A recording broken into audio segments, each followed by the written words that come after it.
তোকে কিভাবে আমার জুতা পরিষ্কার করাবো আমি? তোর মা হয়ে তোর বাবাকে চাকরি দিতাম যদি একটি বার আজ বলতো, আদিলা আমি তোমাকে অনেক অনেক কষ্ট দিই, আমাকে তুমি ক্ষমা করে দাও, আমি তোমাকে আর কষ্ট দিব না, আমাকে মেনে নাও। আমি তোর বাবাকে মেনে নিতাম, আমার জায়গায় তোর বাবাকে বসাতাম, আগের মতোই তোর বাবাকে ভালোবাসতাম। কিন্তু তোর বাবা যে বড্ড পাষাণ, একটিবারও আমার কাছে ক্ষমা চাইলো না, তার সম্মানটাই বড় মনে করলো আমার থেকে। আমি তোর বাবার মান সম্মান মাটির সাথে মিশিয়ে দেব। তখনই শুভ আদনানকে ধমক দিয়ে বলল, এই আদনান, তোমাকে আসতে বলেছি না?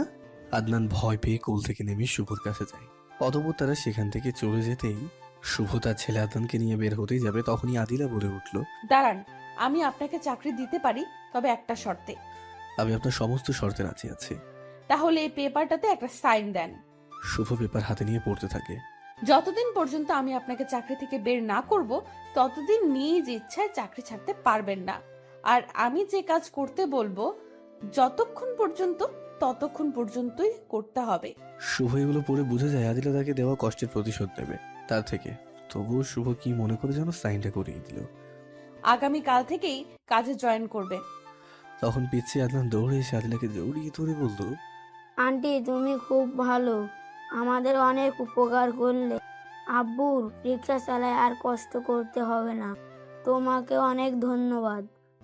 আদনান আসো, বাসায় যেতে হবে। আপনি চলে যান, আদনানকে আমি ঠিক সময় পৌঁছে দেব। কিন্তু আদনান তার বাবার কাছে চলে যেতে লাগে। তুমি কোথায় যাচ্ছ? তাহলে কিন্তু তোমার আব্বুকে চাকরি দেব না। আদনান দৌড়ে এসে তখন আদিলাকে বলল, না না, আমি কোথাও যাব না, আমি তোমার কাছেই থাকবো। এই তো গুড বয়। এই, আপনাকে যেতে বলছি না, এখানে দাঁড়িয়ে কি করছেন? আব্বু তুমি চলে যাও, আমি আন্টির কাছে থাকবো। অতঃপর শুভ চলে যায়। তোমার আম্মু কোথায়? না, আব্বুই আমার মা, আমার বাবা।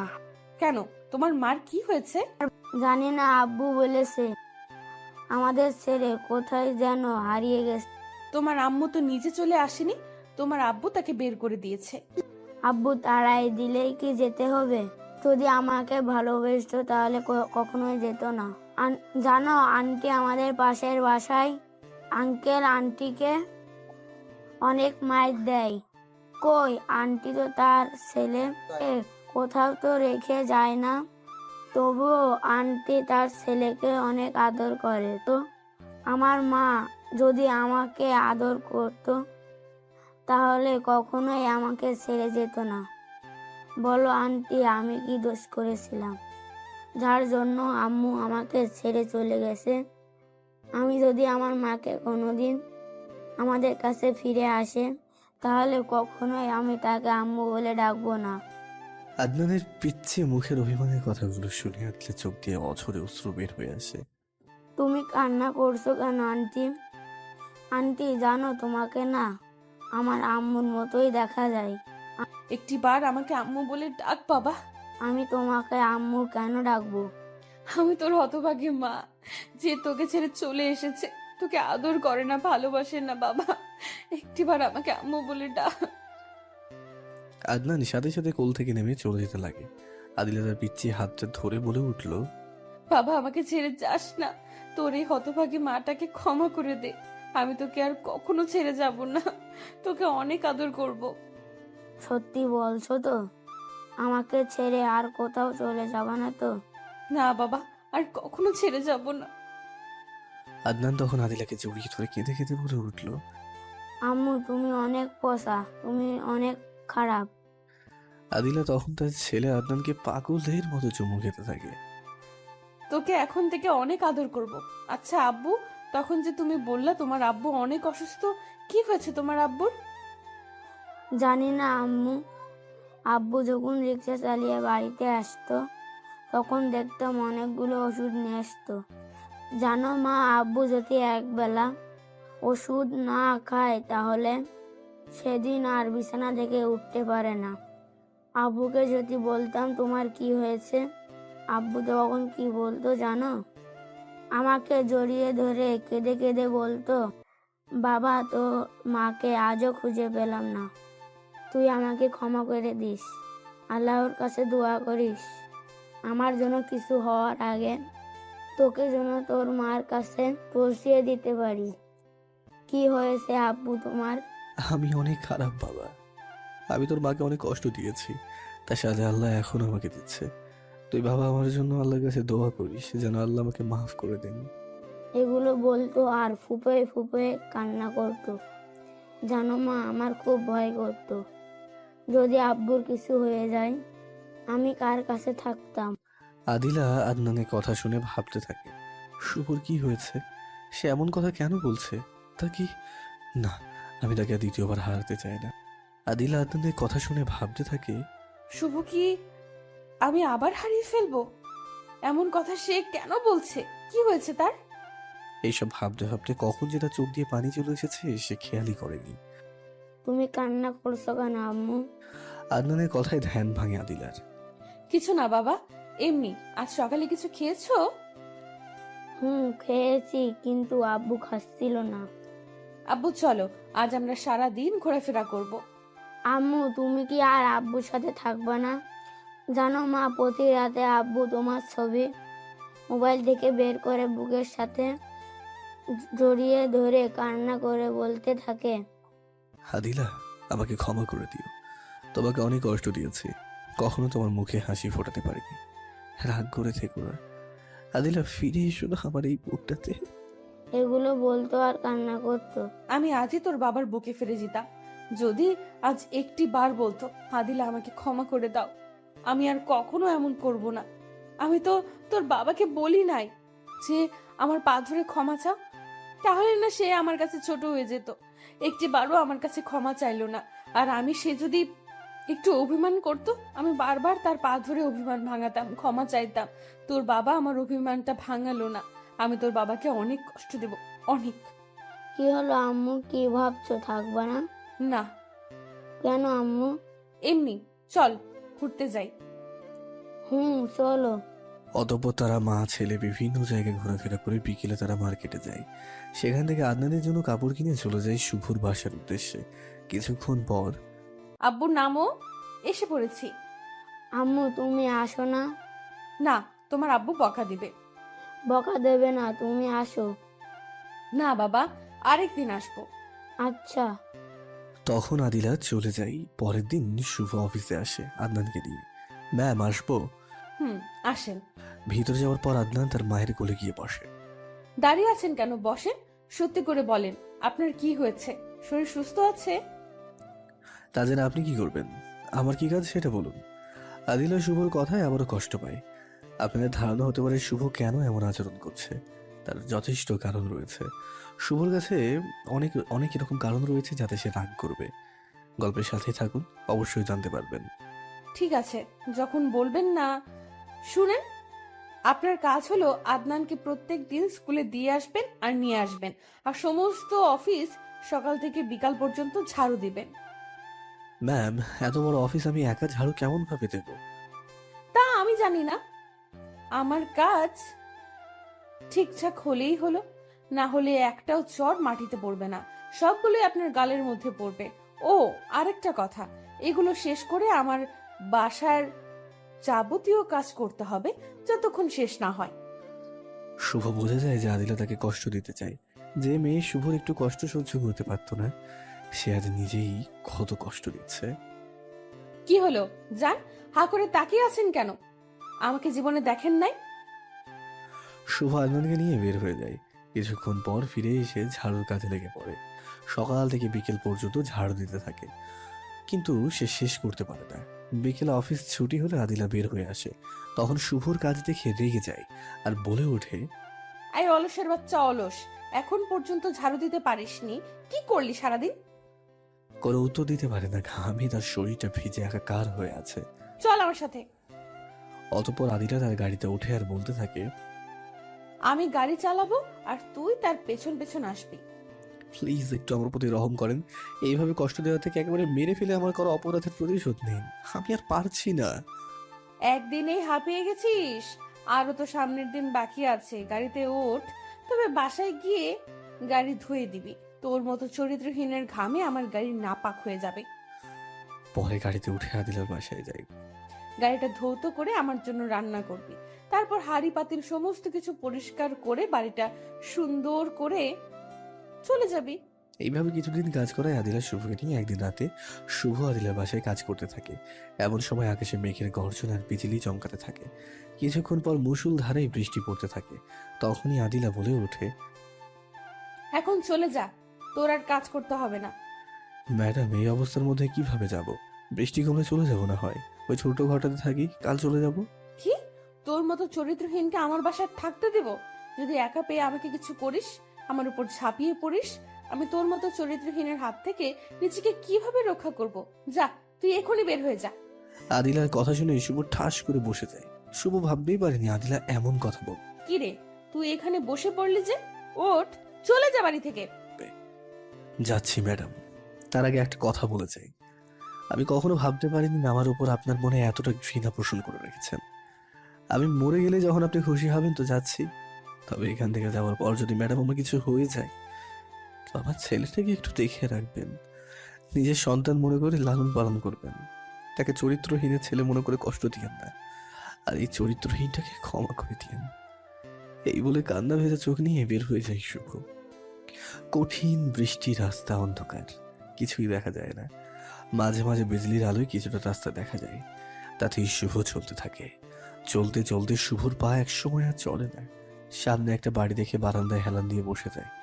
পরের দিন সেই বাড়িওয়ালা মেয়ে দরজা খুলে দিতেই সামনে একটা মানুষকে দেখে চিৎকার দিয়ে ওঠে। চিৎকার শুনে মেয়েটির মা দৌড়ে আসে। মা দেখো, বারান্দায় একটা লোক কিভাবে থরথর করে শীতে কাঁপছে। অতঃপর মা মেয়ে শুভর কাছে গিয়ে হাত দিয়ে চমকে ওঠে তানজিলা। ভাইয়া, তুমি এই অবস্থা কেন তোমার? কিন্তু শুভ কোনো কথা বলতে পারে না, জ্বরে তার পুরো শরীর পুড়ে যাচ্ছে। আম্মু, ভাইয়াকে ধরো, ভিতরে নিতে হবে। অতঃপর শুভকে ভিতরে নেয় তানজিলা। শুভর হাতে কিছু কাপড় পরিধান করে দেয়, যাতে ভিজা কাপড় পরিবর্তন করে কিছুক্ষণ পর শুভর মাথায় পানি ঢালতে থাকে।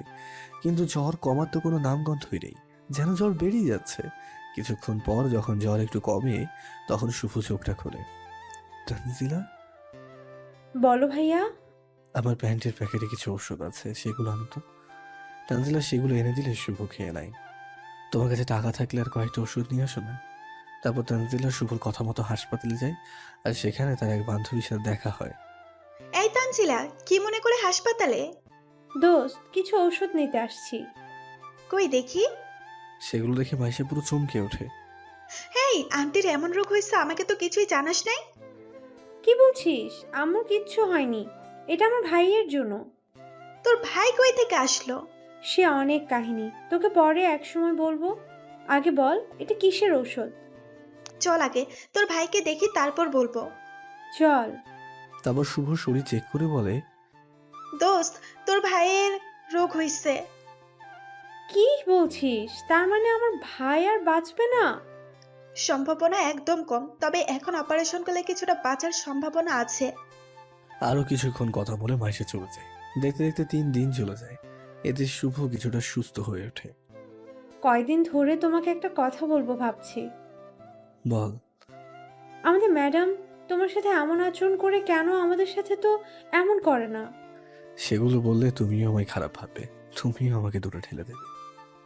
যে মানুষ রাতে একটা মেয়েকে খারাপ ছেলেদের হাত থেকে বাঁচিয়ে নিজে ভালোভাবে বাসায় পৌঁছে দিতে পারে, সে কখনো খারাপ হতে পারে না। আমি তোমাকে কখনো খারাপ ভাববো না। বলো, তোমাদের মাঝে কিসের সম্পর্ক ছিল আর কিভাবে কি হয়েছে? শোনো তাহলে, আজ থেকে কিছু বছর আগে যখন আমি ভার্সিটিতে পড়তাম, তখন একদিন এক বন্ধুর সাথে বসে গান গাইছি। তখনই একখান সুম্মাতে কারেন্ট লাগাইলি, 2 খান সুম্মাতে ভোল্টেজ জাগাইলি। তোর লজ্জা করে না মেয়েদের দেখে এসব গান গাইতে? লুচ্চা কোথাকার, তোকে পরে দেখে নেব। আজ ক্লাসের সময় হয়ে গেছে। যদি তোকে এরপর এমন টিস করে মেয়েদের নিয়ে গান গাইতে দেখি, তাহলে তোর হাত পা ভেঙে গলায় ঝুলায় দিব। শুভ মেয়েটি যাওয়ার দিকে হাঁ করে তাকিয়ে আছে। এইটা কি হলো দোস্ত? এই পিচ্চি মেয়েটা কে, যা আমার মতো একটা ভদ্রপোলার গালে কিস করে চলে গেল? তুই এই 7 দিন ভার্সিটিতে আসিস নাই, আর এই 7 দিনে মেয়েটি নতুন এসে রাজত্ব চালাইতেছে। মেয়েটিকে দেখে সব ছেলেরাই ভয় পায়। জানোস কি জন্য? কোনো ছেলে যদি কোনো মেয়েকে টিস করে সেটি আদিলা সহ্য করতে পারে না, সেজন্য তার হাত পা ভেঙে হাসপাতালে ভর্তি করে দেয়। আদিলা মালটা আবার কে রে? যে তোমার গালে ঠাস ঠাস করে 2টা চুম্মা দিল তার নাম আদিলা তাবাচ্ছুম মিম। দোস্ত, তুই তো তাকে দেখেই টিস করছিস। আল্লাহ জানে তোর অবস্থা কি করে। শালা কিভাবে তার সাথে প্রেম করা যায় সেটা না বলে আমাকে ভয় দেখাচ্ছিস এখন? হ্যাঁ, পরে এখান থেকে। কি? সে তো 4 বছরের জুনিয়র, সবেমাত্র ইন্টারে পড়ে। পিচ্চির চড় খেয়ে তোর মাথার তার সব গেছে শালা। সেদিন একটা ছেলে তাকে প্রপোজ করেছিল, আদিলা তাকে উল্টো করে বেঁধে লাঠি থেরাপি দিছে, আর তুই বলছিস কিভাবে তার সাথে প্রেম করবি? ভালোভাবে চলাফেরা করতে চাস তো তার থেকে মাপ চেয়ে নিস। 4 বছরের ছোট কি হয়েছে? সত্যি বলছি দোস্ত, তাকে তাকে হেভি ক্রাশ খাইছি। খাইছিস ভালো কথা, ভালো করে গিল যাতে মুখ থেকে আর বের না হয়। হ্যাঁ, এই তোর ঘ্যানোর ঘ্যানোর বন্ধ কর, চল ক্লাসের সময় হয়েছে। অতঃপর ক্লাস করে চলে যায় শুভ। বাসায় গিয়ে ভালো থাকে। আহা, যদি মেয়েটাকে নিজের করে পেতাম। কি সুন্দর তার হরিণীর মতো চোখ, আহা, তার কি সুন্দর লম্বা লম্বা চুল। মাইয়াটা আমার মনটাই জুই করছে রে। এইসব ভাবতে ভাবতেই শুভ ঘুমিয়ে যায়। পরের দিন শুভ ভার্সিটিতে গিয়ে দেখতে পায় আদিলা তার বান্ধবীদের সাথে গল্প করছে। শুভ তাদের কাছে গিয়ে, ছোট আপু আমাকে মাফ করে দিয়েন প্লিজ। আই বুইরা বান্দর, আমি তোর আপু লাগি? শোন, তোকে মাফ করতে পারি, তবে একটি শর্তে। কি শর্ত? মাঠের মাঝখানে 500 বার কান ধরে উদ্বাস করবি আর বলবি যে আর কোনো দিন এমন করব না। এটা আমি পারবো না। আমি তোমার বড়, আর আমার উপর একটু রকম করো। আচ্ছা, তাহলে ওই মেয়েটির ঠোঁটে গিয়ে কিস করবি, তাহলে তুই মাফ পাবি।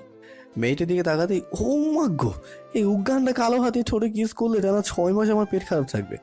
আমি এটা পারবো না। দাঁড়া, তাহলে তোকে কিছু থেরাপি দেই। আদিলা কাছে আসতে শুভ তার হাত ধরে হ্যাঁচকা টান দিয়ে বুকের সাথে মিশিয়ে দেয়, আচ্ছা আর ঠোঁট এক করে দেয়।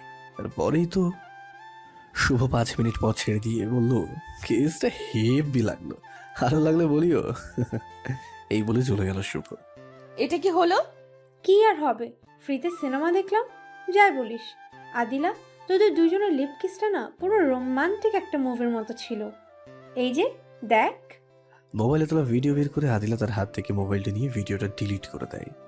শালার ব্যাটাকে পরে বোঝাবো আমাকে সবার সামনে কিস করার মজা। চল এখন ক্লাসে যাই। অতঃপর তারা ক্লাসে যায়। ক্লাসে গিয়ে পড়তে থাকে আদিলা, কিন্তু কিছুতেই পড়াতে মন বসাতে পারে না। চোখের সামনে শুধু শুভর কিস করা দৃশ্যগুলো ভেসে ওঠে। এইভাবে কিছুদিন কেটে যায়। রাতে ঘুমোতে যায় আদিলা, তখনই আবার মনে পড়ে যায় সকালে সেই ঘটনা। এই বাস করতে থাকে সে, ঘুমোতেই পারে না। সারা রাত পার করে সকালে আদিলা একটা হকি স্টিক নিয়ে স্কুলে বসে থাকে শুভর আসার অপেক্ষায়। কিছুক্ষণ পর শুভ স্কুলে আসতে আদিলা শুভর কলা চেপে ধরে একটা ঝোপের ঝাড়ে নিয়ে গিয়ে বাগানের পাশে নিয়ে বসে পড়ে। আমাকে মাফ করে দাও, আমার ভুল হয়ে গেছে। তোকে তো মাফ করবই, আগে কিছু থেরাপি দেই। শুধু তোর জন্য সারা রাত আমি ঘুমাতে পারি নাই। আমার কত আশা ছিল এই ঠোঁটে সর্বপ্রথম আমি আমার বয়ফ্রেন্ডকে কিস করব, কিন্তু তুই আমার সমস্ত আশায় পানি ঢেলে দিলি। মাফ করে দাও প্লিজ, আর করবো না কখনো। মাফ করতে পারি এক শর্তে। কি শর্ত? তুই 2 হাতে আমার মাথা ধর। মায়ের দেবে যে? না, মারবো না। অতঃপর শুভ আদিলার 2 হাতে 2 গাল ধরে। এখন কিস কর। কি? কিস করবি না তো দিলাম পায়ে বাড়ি। শুভ মনে মনে বলে, সুযোগ হাতছাড়া করতে নেই। তারপর শুভ ভয়ে তার ঠোঁটটা আদিলের ঠোঁটের সাথে লাগিয়ে দেয়। 5 মিনিট পর ছেড়ে দেয়, আর দুজন হাঁপাতে থাকে। এখন তুই আমাকে প্রপোজ কর। গতকাল তো ঠিকই বলছিস আমাকে দেখে নাকি ক্রাশ খাইছিস। শুভ অবাক চোখে তাকিয়ে আছে। এই গন্ডি মেয়ে তার কাছে এমনি ধরা দিচ্ছে। শুভ মনে মনে ভাবতে থাকে, আমি তাকে দেখে ক্রাশ খেয়েছি সেটা আদিলার কেমনে জানলো? আর সে আমার সাথে এমন ব্যবহার করছে কেন? সে কি আমার মতোই প্রথম দেখায় আমাকে ভালোবেসে ফেললো নাকি? নাকি কোনো নাটক করছে আমাকে ফাঁসানোর জন্য? এই, এইভাবে ড্যাব ড্যাব করে তাকিয়ে আছিস কেন? আগে প্রপোজ কর, পরে অনেক সময় দেখার জন্য পাবি। আদিলার কথা শুনে মনে মনে শুভ অনেকই খুশি হয়। আমি তো প্রপোজ করতে পারি না। যেভাবে পারোস সেভাবেই কর। আচ্ছা করছি, বাট কি দিয়ে করবো? আমার কাছে তো কোনো ফুল টুল কিছু নেই।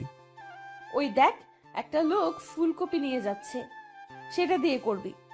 শুভ দৌড়ে কপি নিয়ে আসতে যায়, আর আদিলা, এইবার তোর মজা বোঝাবো। আমাকে কিস করার আগে প্রপোজটা কর। আমি তোমাকে ভালোবাসি আদিলা। আমি যদি গাছ হই তুমি হবে কলি, আমি যদি কলি হই তুমি হবে ফুল, তুমি যদি ফুল হও আমি হব ভ্রমর, তোমার থেকে মধু নিয়ে শরীরে দেব কামড়। আমি তো বললাম আমি জানি না, তাহলে কিভাবে করব? শুধু বল আমি তোমাকে ভালোবাসি, কখনো ছেড়ে যাব না। আচ্ছা করছি। আমি যেদিন তোমায় প্রথম দেখি সেদিন থেকেই শুধু এটা ভেবে এসেছি, কিভাবে তোমাকে আপন করে নেব, কি করলে আমি তোমার ভালোবাসা পাবো। আদিলা, তোমার হাত দুটি আমায় ধরতে দেবে? যে হাত ধরে দুজনে এক অজানা পথে হাঁটবো, যেই পথে শুধু তুমি আর আমি থাকবো, আর মাঝে থাকবে শুধু অফুরন্ত ভালোবাসা। আদিলা, হবে কি তুমি আমার রাজ্যের রাজরানী, আর যে রাজ্যের শাসন থাকবে শুধুই তোমার। তুমি কি হবে আমার বাচ্চার মা? নেবে কি তুমি আমার অগোছালো জীবনটার গোছানোর দায়িত্ব? কথা দিচ্ছি, কখনো ভুলে যাব না, সারা জনম ভালোবেসে যাব। আই লাভ ইউ আদিলা, তুমি আমাকে ফিরিয়ে দিও না। আদিলা সাথে সাথে কলার ধরে দাঁড় করিয়ে চড় দিতেই যাবে, তার আগে শুভ চোখটা বন্ধ করে নেয়। কিছুক্ষণ পর তার গালে নরম ঠোঁটের ছোঁয়া লাগে। শুভ চোখ খুলতেই আদিলা বলে উঠল, তুমি কি মনে করেছো আমি তোমাকে চড় মারবো? তুমিই বলো, আমি এই ইনোসেন্ট চেহারায় কিভাবে আঘাত করি? যে চেহারা দেখে আমি তোমার প্রেমে পড়েছিলাম। আমিও তোমাকে অনেক ভালোবাসি। এই বলে জড়িয়ে ধরে। না, তোমায় কখনো ছেড়ে যাব না। আমার একটা চিমটি গেল তো। কেন? আমি তো বিশ্বাসই করতে পারছি না, এগুলো বাস্তব নাকি স্বপ্ন। ও মাগো, হ্যাঁ এত সময় কেউ চিমটি কাটে দেখি? হ্যাঁ হয়েছে হয়েছে, এবার বিশ্বাস হয়েছে, এটা বাস্তব। আচ্ছা সত্যি কথা একটা কথা বলবে, তুমি এই খ্যাত ছেলেটাকে কিভাবে ভালোবাসলে কলেজে টপ সুন্দরী হয়ে? আগে চল একটা পার্কে বসি। চলো। পার্কে গিয়ে আদিলা ঘাসের ওপরে বসে পড়ে, আর শুভ তার রানের ওপর মাথা দিয়ে শুয়ে পড়ে। তারপর আদিলা শুভর মাথায় হাত বোলাতে থাকে আর বলতে থাকে, আজ থেকে 3 বছর আগে তোমাকে আমার বাড়ির পাশে একটা মেলায় গান গাইতে দেখেছিলাম। জানো শুভ, সেদিন তোমার গানের সুরে আর তোমার এই মায়াবী চেহারার প্রেমে পড়ে যায়। যখন তোমার গান শেষ হয় আমি দৌড়ে তোমার কাছে যেতে লাগি, কিন্তু ভিড়ের কারণে তোমার কাছে যেতে পারিনি। ভিড় যখন কমে আসে আমি সেখানে গিয়ে শুনতে পাই তুমি নাকি চলে গেছো। সেদিন তোমাকে অনেক খুঁজেছি কিন্তু তোমাকে আর পাইনি। এরপর যখনই আমি রাস্তায় বের হতাম তখনই তোমাকে খুঁজে বেড়াতাম। আর প্রত্যেক বছর বছর আমি স্কুল পরিবর্তন করতাম তোমাকে খোঁজার জন্য, শুধু তোমার ভালোবাসা পাওয়ার জন্য। তাই এইবারও এই কলেজে এসেছি শুধু তোমার জন্য। এই প্রথম দিন এসেই সমস্ত ছাত্রদের দেখেছি কিন্তু তোমাকে দেখতে পাইনি, তাই ভাবছিলাম চলে যাব। তখনই আমার এক বান্ধবী মায়া আমাকে বলে, এই আদিলা, তুই তো এই কলেজে নতুন এসেছিস, কলেজের ছেলেদের সম্পর্কে কিছু জানিস না, তাই আগে তোকে সাবধান করে দেই। এই বলে মোবাইল থেকে কিছু পিক দেখায়, এইসব ছেলেদের থেকে দূরে থাকবি, না হলে কিন্তু জীবনের 14 আনার তেজপাতা বানিয়ে ফেলবে। কেন রে, এরা কি অনেক খারাপ? না, তাহলে? এরা এক একটা ফাজিলের ডিব্বা। এই বান্দরগুলো যাকে ধরে তার জীবনের 12টা বাজিয়ে দেয়। ও আচ্ছা, তারা তো আর আমাকে চিনে না। যেদিন আমার সাথে ফাজলামি করতে আসবে সেদিন বোঝাবো তাদের এই আদিলা কি জিনিস। আচ্ছা মায়া, সবার প্রথম যে ছবিটা দেখালি তার আচার ব্যবহার কেমন? কেন রে, পিক দেখে প্রেমে পড়ে গেলি নাকি? না, তাহলে এমনি শুনতে যাচ্ছি। ছেলেটার আচার ব্যবহার আর পড়ালেখা উভয় দিক দিয়ে অনেক ভালো, কিন্তু কিন্তু কি? তার আর্থিক অবস্থা নাই বললেই চলে। আর ছেলেটা প্রচন্ড দুষ্ট। এই দুটা কারণেই তার থেকে দূরে থাকি, নয়তো আগেই তাকে আমার রাজা হিসেবে গ্রহণ করে নিতাম। আমার সমস্যা নাই, চলবে। কি বললি? কিছুই তো বুঝলাম না। চল, তোর চলবে মানে কি? এখন বুঝে কাজ নাই, পরে বুঝে নিস। এই বলে সেখান থেকে চলে আসি। জানো শুভ, সেদিন তোমাকে দেখার পর কতটা খুশি হয়েছিলাম তা তোমাকে বলে বোঝাতে পারবো না। পরে তোমার কলেজে আসার অপেক্ষায় থাকতাম, কোন দিন তুমি আসবে আর কখন তোমার সাথে আমি কথা বলবো। পরে সেদিন যখন তুমি কলেজে আসলে আমি তোমার সাথে কথা বলার জন্য তোমার কাছে যেতে লাগি, আর অমনি তুমি আমাকে দেখে গান শুরু করে দিলে। আর তাতেই আমি তোমাকে আমার কাছে আনার সুযোগ পাই। আমার জানটাকে দুইটা থাপ্পড় লাগিয়ে দিয়ে কেন মেরেছিলাম জানো? যদি আমি তোমার সাথে কথা বলতাম তাহলে হয়তো তুমি মনে মনে নিজেকে নিয়ে অনেক গর্ববোধ করতে যে কলেজের টপ সুন্দরী নিচ থেকে তোমার সাথে কথা বলতে আসছে। তাই সেদিন আমার জানোটাকে মেরেছিলাম যেন সে আমাকে নিয়ে ভাবে আর আমার পেছনে ঘুরঘুর করে। বাহ, আমার জানটা দেখি অনেক চালাক। চালাকি করছি আমার ভালোবাসাকে পাওয়ার জন্য। এই খ্যাত ছেলেটাকে তুমি এত ভালোবাসো? দেখো শুভ, তুমি নিজেকে আমার সামনে খ্যাত বলবে না।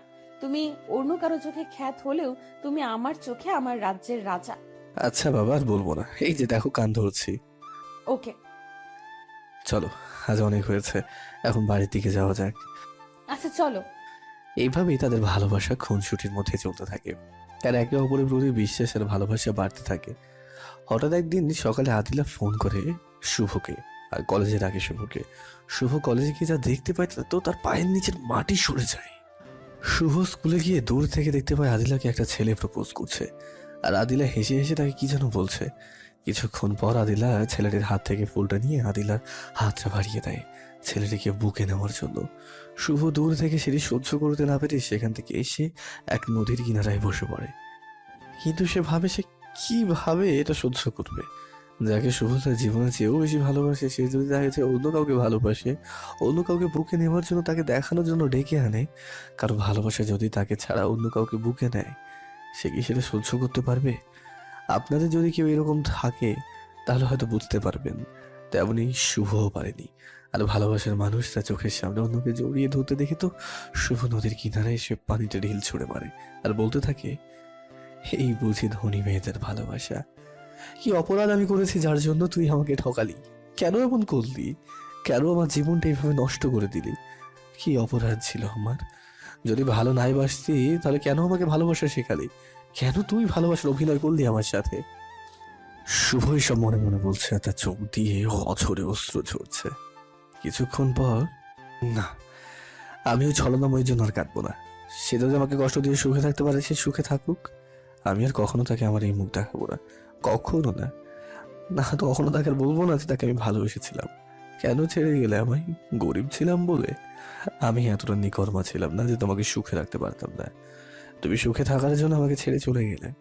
তুমি তোমার ভালোবাসার মানুষকে নিয়ে সুখে থেকো। এদিকে আদিলা শুভর জন্য অপেক্ষা করতে থাকে। শুভ আর তার সামনে চায় না। আদিলা শুভর নম্বরে ফোন করে বারবার, কিন্তু শুধু একটা কথাই বলে, আপনি যে নম্বরে ফোন করেছেন তা এই মুহূর্তে বন্ধ রয়েছে, কিছুক্ষণ পর আবার চেষ্টা করুন। বারবার যখন এই একই কথাই বলে আদিলা অস্থির হয়ে যায়। আবার শুভর কোনো কিছু হলো না তো? এই তো কিছুক্ষণ আগে তো বললাম, এখন ফোন তুলছে না কেন? তার কি কোনো না না না, আমি সব কি ভাবছি? আমার শুভর কিছু হতে পারে না। এইভাবে সকাল গড়িয়ে বিকাল হয়ে যায়, তবুও শুভর কোনো খোঁজ আদিলার কাছে আসে না। আদিলা বাসায় গিয়ে শুয়ে পড়ে, বারবার শুভকে ফোন করে, মেসেজও করতে থাকে। প্লিজ শুভ, একটিবার ফোনটা তুলো। কেন তুমি ফোন তুলছো না? এইসব ভাবছে আর বালিশে মুখ গুজে দিয়ে কান্না করছে। শুভ, তুমি একটিবার আমার সাথে কথা বলো। কেন তুমি আমার সাথে অভিমান করেছো? যদি আমি কোনো অপরাধ করে থাকি তাহলে আমাকে বলো, তবুও আমার সাথে কথা বলো। মনে মনে বলছে আদিলা। এইভাবে একদিন দুই দিন চলতে চলতে কিছুদিন কেটে যায়। আদিলা শুভর কোনো খোঁজ খবর পায় না। এই কয়দিন আদিলার শরীরের অবস্থা একদমই খারাপ হয়ে যায়। চোখের নিচে কালো দাগ, চুলগুলো এলোমেলো করা, দেখতে কেমন যেন বিশ্রী আকৃতি হয়ে যায় আদিলার। একদিন সকালে শুভর অপেক্ষায় মন খারাপ করে বসে আছে আদিলা। তখনই তার বান্ধবী মায়া এসে বলল, দেখা দিলা, এভাবে ভেঙে পড়লে হয় না। তুই তো জানিস শুভ গ্রামের ছেলে, হয়তো সেখানে কোনো সমস্যা হয়েছে তাই আসতে পারছে না। তাই বলে কি ফোন বন্ধ করে রাখবে? একটিবারও কি আমার কথা তোমার মনে পড়ে না? তুই জানিস না গ্রামে বিদ্যুতের কি অবস্থা? একদিন থাকলে 7 দিনই থাকে না। তাই হয়তো তার মোবাইলে চার্জ না থাকার কারণে বন্ধ হয়ে গেছে। বুঝলাম, তার মোবাইলে চার্জ নাই। অন্য কারো মোবাইলে কি চার্জ নাই? আমাকে একটিবারও কি ফোন করে তার সমস্যার কথা বলতে পারলো না? আমি কি তার এতই পর হয়ে গেছি? কি মনে করে ও? তার না হয় আমার কথা মনে পড়ে না। আমার কি তার কথা মনে পড়ে না? কুত্তাটা আসুক, এবার বোঝাবো এই আদিলাকে এতদিন কষ্ট দেওয়ার মজা কি। চল কোনো পার্কে থেকে ঘুরে তোর মনটা ফ্রেশ হবে। কতদিন থেকে শুধু একাই বসে আছিস। আচ্ছা চল। আদিলা পার্কে গিয়ে দেখতে পায় শুভ একটা বেঞ্চের উপরে মন খারাপ করে বসে আছে। আদিলা শুভকে দেখা মাত্রই দৌড়ে গিয়ে জড়িয়ে ধরে কান্না করে দেয় আর বলে, কি হয়েছে তোমার? কেন আমার সাথে দেখা করো না? কেন ফোন বন্ধ রাখছো? আপনার সাহস হয় কি করে আমাকে জড়িয়ে ধরে? আদিলা গালে হাত দেয়। আমার হবু স্বামীকে আমি জড়িয়ে ধরবো না তো কে ধরবে? দেখেন, এইগুলো ফাজলামি বাদ দেন। আর আমি আপনার যোগ্য কখনোই ছিলাম না, আর কখনো হবও না। তাই আমি আপনার সাথে আর কোনো সম্পর্ক রাখতে চাই না। প্লিজ, আপনার কাছে হাত জোড় করে বলছি, আপনি এখান থেকে চলে যান। আমি কি কখনো তোমাকে বলছি তুমি আমার যোগ্য না? কেন ছেড়ে যাওয়ার কথা বলছো? সব কথা মুখে বলতে হয় না, কিছু কাজে কর্মে বোঝা যায়। এই বলে শুভ সেখান থেকে চলে যেতে লাগে। আদিলা দৌড়ে গিয়ে শুভর পাটা জড়িয়ে ধরে। প্লিজ শুভ, আমি যদি কোনো ভুল করে থাকি তাহলে আমাকে বলো, আর আমাকে তোমার পিচ্চি বউ মনে করে ক্ষমা করে দাও। তবু ছেড়ে যাওয়ার কথা বলো না। আমি তোমাকে ছাড়া বাঁচবো না, তোমাকে না পেলে মরে যাব। বাহ, কি সুন্দর অভিনয়! পা ছাড়েন বলছি। তুমি আমাকে ক্ষমা না করা পর্যন্ত আমি তোমার পা ছাড়বো না। আমাকে যদি 1 সেকেন্ডের জন্য ভালোবেসে থাকেন তাহলে পাটা ছেড়ে দেন। পা ছেড়ে দিব। কেন আমাকে ব্ল্যাকমেল করছো? আমাকে ক্ষমা না করে দিলে আমি তোমাকে ছাড়া বাঁচবো না। আমাকে না পেলে মরে যাবেন? আরে, আমার মতো একটা ছোট লোক আপনার জীবন থেকে সরে গেলে কি হবে? আপনার কি বয়ফ্রেন্ডের অভাব পড়েছে নাকি? কি বলছো এগুলো? বিশ্বাস করো শুভ, তুমি আমার প্রথম ভালোবাসা, তুমি আমার শেষ ভালোবাসা। তোমাকে ছাড়া আর আমি কাউকে ভালোবাসি না। মিথ্যা বলা বাদ দিয়ে আপনি এখান থেকে চলে যান। আমি যদি সেদিন নিজ চোখে না দেখতাম তাহলে হয়তো বিশ্বাসই করতাম না, কারণ আমি আপনার প্রেমে এতটাই অন্ধ ছিলাম। কি দেখছো তুমি? কেন আমাকে অবিশ্বাস করছো? আমি সত্যিই তোমাকে ছাড়া কাউকে ভালোবাসি না। সেদিন ছেলেটা যখন আপনাকে প্রপোজ করলো, আপনি তখন হাসি মুখে তার প্রস্তাব গ্রহণ করেননি, তাকে জড়িয়ে ধরেননি। বলেন কথা। শুভর কথা শেষ করতে না করতেই তার কলার ধরে বলল, কুত্তা, তুই সেদিন সবটাই না দেখি কেন আমাকে অবিশ্বাস করলি? কেন আমাকে এতদিন কষ্ট দিলি? কেন আমাকে কাঁদালি বল? শুভ আদিলার এমন আচরণে ভয় পেয়ে যায়, কারণ সে ভালো করেই জানে যে আদিলা 1 নম্বরের গন্ডি। আহ, আমি আমি সবটাই দেখেছি। আপনি আপনি ওই ছেলেটাকে জড়িয়ে ধরেছেন। আপনি আমাকে ছাড়া তাকে কেন জড়িয়ে ধরবেন? যদি তাকে ভালো নাই বাসতেন? এই তোরা ফোনটা দে, আর তোরা এই কুত্তাটাকে শক্ত করে ধর। তাকে কিছু থেরাপি দিতে হবে। তুই পারবি তাকে মারতে, তাকে কষ্ট দিতে? আমি মারবো, আমি তাকে কষ্ট দেব, পরে আমি তাকে আদর করে সব কষ্ট দূর করে দেব। এখন তোকে ধরতে বসে ধর। তারা শুভকে ধরতেই যাবে তখনই থাক, আগে নির্দোষ প্রমাণ করে নেই, তারপর তাকে বানাবো। এই বলে আদিলা একটা ভিডিও চালু করে। শুভরও ভিডিওটা দেখেই অবাক হয়ে যায়। আই লাভ ইউ আদিলা, আমি তোমাকে অনেক ভালোবাসি। বিশ্বাস করো আদিলা, তোমাকে আমি যেদিন প্রথম দেখি সেদিনই তোমাকে আমার ভালো লাগে। আস্তে আস্তে এই ভালো লাগা থেকে কখন যে তোমাকে ভালোবেসে ফেলেছি আমি নিজেও জানি না। আমি তোমাকে অনেক ভালোবাসবো, কখনো ছেড়ে যাব না। আমাকে তুমি ফিরিয়ে দিও না। ইমরান, তুমি তো জানো আমি শুভকে ভালোবাসি, তাও আমার জীবন থেকে বেশি। কেন এমন পাগলামি করছো? আমি তোমাকে ভালোবাসতে পারবো না। তাকে তুমি ভুলে যাও। সে তো একটা ছোট লোক, না আছে তার বাড়ি, না আছে তার টাকা পয়সা। তুমি তার কাছে কখনো সুখে থাকতে পারবে না। তোমার কোনো আবদার সে পূরণ করতে পারবে না। তুমি তাকে ভুলে যাও। এই দেখো, আমার সবই আছে, টাকা পয়সা, গাড়ি বাড়ি। তুমি আমার কাছে সুখে থাকবে, তোমার সমস্ত আবদার আমি পূরণ করতে পারবো। তখন ইমরানের হাত থেকে ফুলটা নিয়ে 2 হাত লম্বা করে বুকে আসো ইমরান। আমি এমনই একজন লোক আমার লাইফ পার্টনার হিসেবে খুঁজতেছিলাম। ইমরান খুশি মনে আদিলাকে জড়িয়ে ধরতেই যাবে তখনই কুত্তার বাচ্চা, তোর সাহস কি করে হয় আমার শুভকে ছোট লোক বলা? আর আমি কার কাছে সুখী থাকবো না থাকবো সেটা তোকে কেন চিন্তা করতে হবে? তুই আমার কে, আর আমি কি অবুঝ নাকি? আমি আমার ভালো মন্দ কিছুই বুঝবো না? নিজের ভালো তো পাগলেও বোঝে। শোন, তোকে যদি আবার কোনো দিন আমার সামনে দেখি তাহলে তোর হাত ভেঙে গলায় ঝুলায় দেব। কাজটা তুমি একদমই ভালো করলে না। দেখে নিও, আমি তোমাদের দুজনকে কখনো একসাথে থাকতে দিব না। তোমাদের কখনো সুখে সংসার করতে দিব না। যা যা, তুই যা পারিস তা করিস। কখনো তুই আমাদের মাঝে ফাটল সৃষ্টি করতে পারবি না। তুই যদি কখনো আমাদের পৃথক করতে পারিস, শুভ কখনো ভুল করে দরকার পড়লে আমি তার কাছে ক্ষমা চাইবো, তবুও কখনো তাকে ছেড়ে দিব না। সেটা দেখা যাবে। এই বলে সে চলে যায়। আদিলা তখন শুভর হাত থেকে মোবাইলটা কেড়ে নেয় আর বলে ওঠে, কুত্তা, দেখছস তো আমি কাকে ভালোবাসি? আমাকে ভুল বুঝে এতদিন কেন কষ্ট দিলি, কেন কাঁদালি? যা, তোর সাথে ব্রেকআপ। আজ থেকে তুই আমার সাথে কোনো যোগাযোগ রাখবি না, আমার সামনে কখনো আসবি না, আমার ফোনে বা মেসেজ করবি না। এই বলে চলে যেতে লাগতো। ঠিক আছে, ভালো থেকো, বাই। এই বলে পিছন দিক থেকে চলে যেতে লাগে। তখনই আদিলা পিছন থেকে জড়িয়ে ধরে পিঠে কিল ঘুষি দেয় আর কেঁদে কেঁদে বলে উঠল, আমাকে তোর কষ্ট দিতে খুব ভালো লাগে, তাই না? আমি তোকে আমার জীবন থেকে বেশি ভালোবাসি, এটা প্রকাশ করেছি, এর জন্য আমাকে বারবার কষ্ট দেস। আমাকে ক্ষমা করে দাও, আর আমি আর কখনো আমার জানটাকে কষ্ট দেবো না। তুমি তো একবার আমার বাসায় গিয়ে বলতে পারতে, তাহলে তার তো কষ্ট হতো না। বান্দর, তুই তোর বাসা কোথায় সেটা কি আমাকে বলছিস যে আমি তোর বাসায় আমি যাব? তুমিও তো বলনি। তুই বলিস নাই, তাই আমিও বলি নাই। যাই হোক, আমাকে তুমি ক্ষমা করে দাও, আমি আর কখনো তোমাকে ভুল বুঝবো না, যদিও তুমি আমাকে ছাড়া অন্য কাউকে ভালোবাসো। কি বললি তুই? কি বললি কুত্তা? আমি তোকে ছাড়া অন্য কাউকে ভালোবাসবো? যা তুই, আমার সাথে কখনো কথা বলবি না। এই বলে চলে যেতে লাগে শুভ। অমনি আদিলা আগে টান দিয়ে 4 ঠোঁট এক করে দেয়।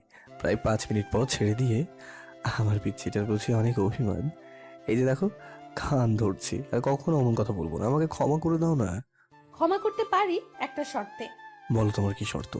এখন থেকে দুপুর পর্যন্ত আমাকে জড়িয়ে ধরে বসে থাকবি আর আমাকে আদর করবি। 2, না হয় আমাকে এই সমস্ত পার্ক কোলে নিয়ে ঘোরাবি। এইগুলো কি কোনো শর্ত হলো নাকি? হ্যাঁ, আমি পারবো না। Thanks, good bye. এই বলে চলে যেতেই শুভ আদিলার কোমর ধরে বুকের সাথে মিশিয়ে 4 ঠোঁট এক করে দিয়ে আদিলা শুভ ঠোঁট পাগলের মতো চুষতে থাকে। 5-10 মিনিট হয়ে যায়, তবুও তাদের ছাড়ার কোনো নামগন্ধ নেই। তখনই মায়া বলে উঠল, এই মেরে ভাই আর বোন, তোরা কি আর ছাড়বি নাকি লিপ কিস করে শহীদ হয়ে যাবি? মায়ার কথায় আদিলা ছেড়ে দিয়ে হাঁপাতে হাঁপাতে বলে উঠল, দেখতেই পারছিস তোর দুলা ভাইয়ের সঙ্গে রোম্যান্স করছি, তো তোরা চোখ বন্ধ করে রাখতে পারিস না? আমি এটা বললাম তাই আমার দোষ হলো? হয়েছে, বলবি কেন? সময় হলে এমনিতেই ছেড়ে দিতাম। বোন, তোর কাছে হাত জোর করে ক্ষমা চাই, আমার ভুল হয়ে গেছে, আমাকে মাফ কর। ভুল করবি কেন আর ক্ষমা চাইবি কেন? দেখ, কতগুলি মানুষ এদিকে তাকিয়ে আছে আর তাদের নিয়ে কি যেন বলছে তোদের, তাই বলছি দেখ আদিলা, যখন তার সাথে এত রোমাঞ্চ করকে মন চায় তাহলে তোরা বিয়ে করে নে। রাতে তোরা মন ভরে রোমাঞ্চ করতে পারবি, এভাবে রাস্তাঘাটে মানুষ খারাপ বলবে। মানুষকে কি বলবো তাতে আমার কোনো যায় আসে না। আর কি বললি, বিয়ে? হ্যাঁ, আমরা অতি শীঘ্রই বিয়ে করব। তোর মনে যা চাই তাই করিস। এখন চল ক্লাসে যাই। তোরা যা, আমি আমার জানুটার সাথে আরো রোম্যান্স করব। আচ্ছা, তোরা তাহলে থাক, আমরা গেলাম। অতঃপর তারা চলে যায়। তারা চলে যেতেই শুভ বলল, তুমি তাদের একা যেতে দিলে কেন? আমরা তাদের সাথে যেতাম, এখান থেকে কি করব? এই 7 দিন অনেক কষ্টে কেটেছে আমার, তাই সারা দিন আজ তোমার সাথে থাকবো, তোমার সাথে সময় কাটাবো। প্লিজ তুমি না করো না। আচ্ছা আমার পিচ্ছি বউ, তোমার যতক্ষণ মন চায় আমার সাথে থাকো, তবে এখন কোথায় যাবে? আজ সারা দিন তোমার হাত ধরে এই পার্ক কয়েকটার নাম বললো, এগুলোতে ঘুরবো। আচ্ছা তাহলে চলো। তারপর তারা একে অপরের হাত ধরে পার্কে ঘুরতে লাগলো, আর ভবিষ্যতে কি করবে না করবে তা নিয়ে তারা নানা রকমের গল্প করতে লাগলো। এভাবে বিকেল পর্যন্ত ঘোরাঘুরি করে বাড়ির দিকে ফিরতে যাবে, তখনই আদিলা বলল, শুভ ওই যে দেখো, ওইখানে একটা ফুচকা দোকান। কি হয়েছে তাতে? কিছু না। শুভ তখন আদিলাকে কোলে নিয়ে বলল, আমার পরিটা কি রাগ করেছে আমার ওপর? হ্যাঁ, আমার পরিটা রাগ করেছে একদম ভালো লাগে না, পেতনির মতো দেখা যায় আমার পিচ্চিটাকে। পিচ্চিটা বুঝি ফুচকা খেতে মন চাইছে, আমি আজ নিজ হাতে আমার পরিটাকে ফুচকা খাওয়াবো। শুভর কথা শুনে আদিলা তার গালে ছোট্ট একটা কিস করে। এই কি করলে? কিস করলে কেন এখন? আমার জানুটা যে আমার মনের কথা বুঝে যায়, আমি ফুচকার দোকান দেখার সাথে সাথে এই জন্য তোমাকে বলেছিলাম যাতে তুমি নিজ হাতে আমাকে ফুচকা খাওয়ায় দাও, আর সেটি তুমি আগেই বললে, তাই অগ্রিম একটা কিস দিলাম। অতঃপর শুভ আদিলাকে কোলে নিয়ে ফুচকা দোকানে যায়। হ্যাঁ মামা, 2 প্লেট ফুচকা দেন তো। তবে চোখের ইশারায় ফুচকাওয়ালাকে কি যেন বলে। আচ্ছা ম্যাডাম, আপনারা বেঞ্চে গিয়ে বসেন। অতঃপর তারা বেঞ্চে বসতেই ফুচকাওয়ালা ফুচকা নিয়ে সামনে আসলো। এই যে নেন আপনাদের ফুচকা। শুভ তখন প্লেট থেকে একটা ফুচকা নিয়ে আদিলার মুখের সামনে ধরে। আদিলা সেটি খেয়ে নেয়। অতঃপর আদিলা একটি নিয়ে শুভর মুখের সামনে ধরে আর মনে মনে ভাবে, খাও চান্দু, বুঝবে কত মজা, কত দানে কত চাল, আমাকে পেতনি ডাকা। কি হলো আদিলা, কি ভাবছো আমাকে খাওয়াবে না? জানো তোমার হাতে ফুচকা যে কত টেস্ট লাগে। শুভর কথা শুনে আদিলার ধ্যান ভাগে। হুম হুম, খাওয়াবো তো, এই নাও। একে একে সব খাওয়ালো। যখন আদিলা দেখলো যে শুভ ফুচকা খেয়ে কোনো রিয়াক্ট করছে না, তখন আদিলা ফুচকাওয়ালা দিকে ইশারায় কি যেন বলতো। ম্যাডাম, সবচেয়ে বেশি করে দিয়েছি। ফুচকাওয়ালার কথা শুনে আদিলা মন খারাপ করে ফেলে। সে তার প্ল্যানে সাকসেসফুল হতেই পারে নাই, এই জন্য। আমার জানুয়ারি আবার কি হলো, প্ল্যান সাকসেস হয় নাই এই জন্য বুঝি মন খারাপ? তুমি কি ভাবছো ফুচকায় ঝাল বেশি দিলে আমি খেতে পারবো না? আমি অনেক ঝাল খেতে পারি। হুম, আমি তোমার উপর প্রতিশোধ নিতে চেয়েছিলাম, তখন তুমি আমাকে পেতনি ডাকছিলে। তার জন্য ভাবছিলাম তোমাকে আরো বেশি ঝাল খাইয়ে কষ্ট দেব, অতঃপর গল্পের নায়িকার মতো আমার গোলাপি ঠোঁটের ছোঁয়া দিয়ে তোমার ঝাল কমিয়ে দেব। একটাও পেলাম না, তার জন্য মন খারাপ। আচ্ছা আসো, তোমার একটা আশা পূরণ করি। শুভ আদিলার কোমর ধরে টান দিয়ে 4 ঠোঁট এক করে নেয়। 5 মিনিট পর ছেড়ে দিয়ে বলে, এইবার খুশি তো? হুম। আদিলা, তুমি আমাকে কতটুকু চেনো, কতটুকু ভালোবাসো জানি না, তবে তোমার সাথে যদি আমি বিয়ের আগেই রুম ডেট করতে চাই, তুমি কি রাজি হবে? একবার কেন, 1000 বার তোমার সাথে বিয়ের আগেই রুম ডেট করতে আমি রাজি আছি। এত ভালোবাসো আমাকে? ধরো যদি আমি তোমার সাথে রুম ডেট করার পর তোমাকে ছেড়ে দিই। তোমার প্রতি আমার সীমাহীন বিশ্বাস আছে যে তুমি আমাকে কখনোই ছেড়ে দিবে না। এই বিশ্বাস নিয়েই তোমার হাতটা ধরেছি আমি। ধরো কখনো আমি তোমার থেকে সুন্দরী কোনো মেয়ে পেয়ে তোমাকে ছেড়ে দিলাম, তখন তখন তুমি কি করবে? সারা জীবনের জন্য এই পৃথিবী ছেড়ে চলে যাব। না আদিলা, এমন কথা বলো না। আমি তোমাকে ছাড়া বাঁচতে পারবো না। কখনো তোমাকে ছেড়ে দেবো না মরার আগে পর্যন্ত। তোমার এই হাতে শক্ত করে ধরে থাকবো। এই বলে আদিলাকে বুকের সাথে জড়িয়ে নেয়। কিছুক্ষণ পর আদিলাকে বলল, চলো এবার বাসার দিকে যাওয়া যাক, সন্ধ্যা হয়ে আসছে। আগে তাহলে একটা পাপ্পি দাও। শুভ আদিলার কপালে একটা পাপ্পি দেয়। অতঃপর তারা দুজন তাদের গন্তব্যে রওনা হয়। আদিলা বাড়ি এসে ফ্রেশ হয়ে মাগরিবের নামাজ পড়তে বসে। অতঃপর রাতে ডিনারের সময় তারা সকলে একসাথে খেতে বসে। তখন তার পিতা প্রশ্ন করে বসে, আদিলা, ছেলেটি কে? কি তার পরিচয়? কোন ছেলেটি বাবা? যার সাথে আজ সারাদিন ঘোরাফেরা করছো? ও, সে আমার ফ্রেন্ড। শুধু কি ফ্রেন্ড? হুম। তাহলে এগুলো কি মোবাইল থেকে তাদের রোমান্টিক মুহূর্তের কিছু ফটো দেখায়? সরি বাবা, আমরা দুজন দুজনকে ভালোবাসি, যদিও ছেলেটি গরিব। দেখো আদিলা, আমি ভালোভাবে তোমাকে বলছি, তুমি তাকে ভুলে যাও। আমি তোমাদের সম্পর্ক কিছুতেই মেনে নিব না। আমার পক্ষে তাকে ভোলা সম্ভব নয়। আমি তাকে ভালোবাসি আর আমি তাকেই বিয়ে করব। তোর এত বড় সাহস, তুই আমার মুখের উপর কথা বলিস? তোর আজ থেকে কলেজে যাওয়া বন্ধ। 3 দিন পর আমার বন্ধু লন্ডন থেকে আসবে, তখন তার ছেলের সাথে তোকে বিয়ে দেব। তখন দেখব তোদের ভালোবাসা কোথা থেকে থাকে। এই বলে আদিলাকে একটা ঘরে বন্ধ করে দেয়। এদিকে শুভ আদিলাকে রাতে ফোন দেয়, কিন্তু ফোনটা বন্ধ। এই কথাই বলতে থাকে। শুভ তার কথা চিন্তা করতে থাকে। আমার আদিলা কিছু হবে না তো? ফোন কেন তুলছে না? এইসব ভাবতে ভাবতে ঘুমিয়ে দেয়। পরের দিন শুভ ঘুম থেকে উঠে ফ্রেশ হয়ে তাড়াতাড়ি তার স্কুলে গিয়ে আদিলা যেন অপেক্ষা করতে থাকে, কিন্তু তার অপেক্ষায় রয়ে যায়। আদিলা আর আসে না। সে আসবে বা কিভাবে? সে তো ঘরে বন্দি আছে। এদিকে আদিলা তার খাওয়া দাওয়া বাদ দেয়। দেখতে দেখতে 2টা দিন চলে যায়। এতে শুভ অনেকটাই ভেঙে পড়ে। আদিলার সাথে কথা হচ্ছে না, দেখা হচ্ছে না বলে অতঃপর শুভ কোনো সন্ধান না পেয়ে আদিলার বান্ধবী মায়ের কাছে যায়। মায়া, তুমি কি আদিলার খবর কিছু জানো? সে কোথায়? না তো, 2 দিন ধরে ফোন করছি, তুলছেই না। আমার তার বাড়ি যাওয়ার সুযোগ হচ্ছে না। আর তোমার শরীরের এই অবস্থা কেন? জীবনে দেখলাম 2টা পাগল, আদিলার অবস্থা দেখলাম, আর এখন তোমার। আল্লাহ না করুক যদি তোমাদের মাঝে কারো কিছু হয়ে যায়, তখন তোমাদের যে কি হবে। প্লিজ এগুলো বাদ দাও, আগে আমার আদিলার খবরটা আমাকে দাও প্লিজ। আমি তো তার খোঁজ জানি না, তবে চলো দেখি, তার বাসায় যাই। অতঃপর তারা আদিলার বাসার দিকে রওনা হয়। তারপর কিছু দূর যাওয়ার পর মায়া বলল, তুমি এখানে দাঁড়াও, আমি ভিতরে গিয়ে দেখছি। আচ্ছা। তারপর মায়া ভিতরে গিয়ে আদিলার মাকে আদিলার কথা জিজ্ঞেস করতেই, আন্টি, আদিলা কোথায়? 3 দিন ধরে সে কলেজে যাচ্ছে না।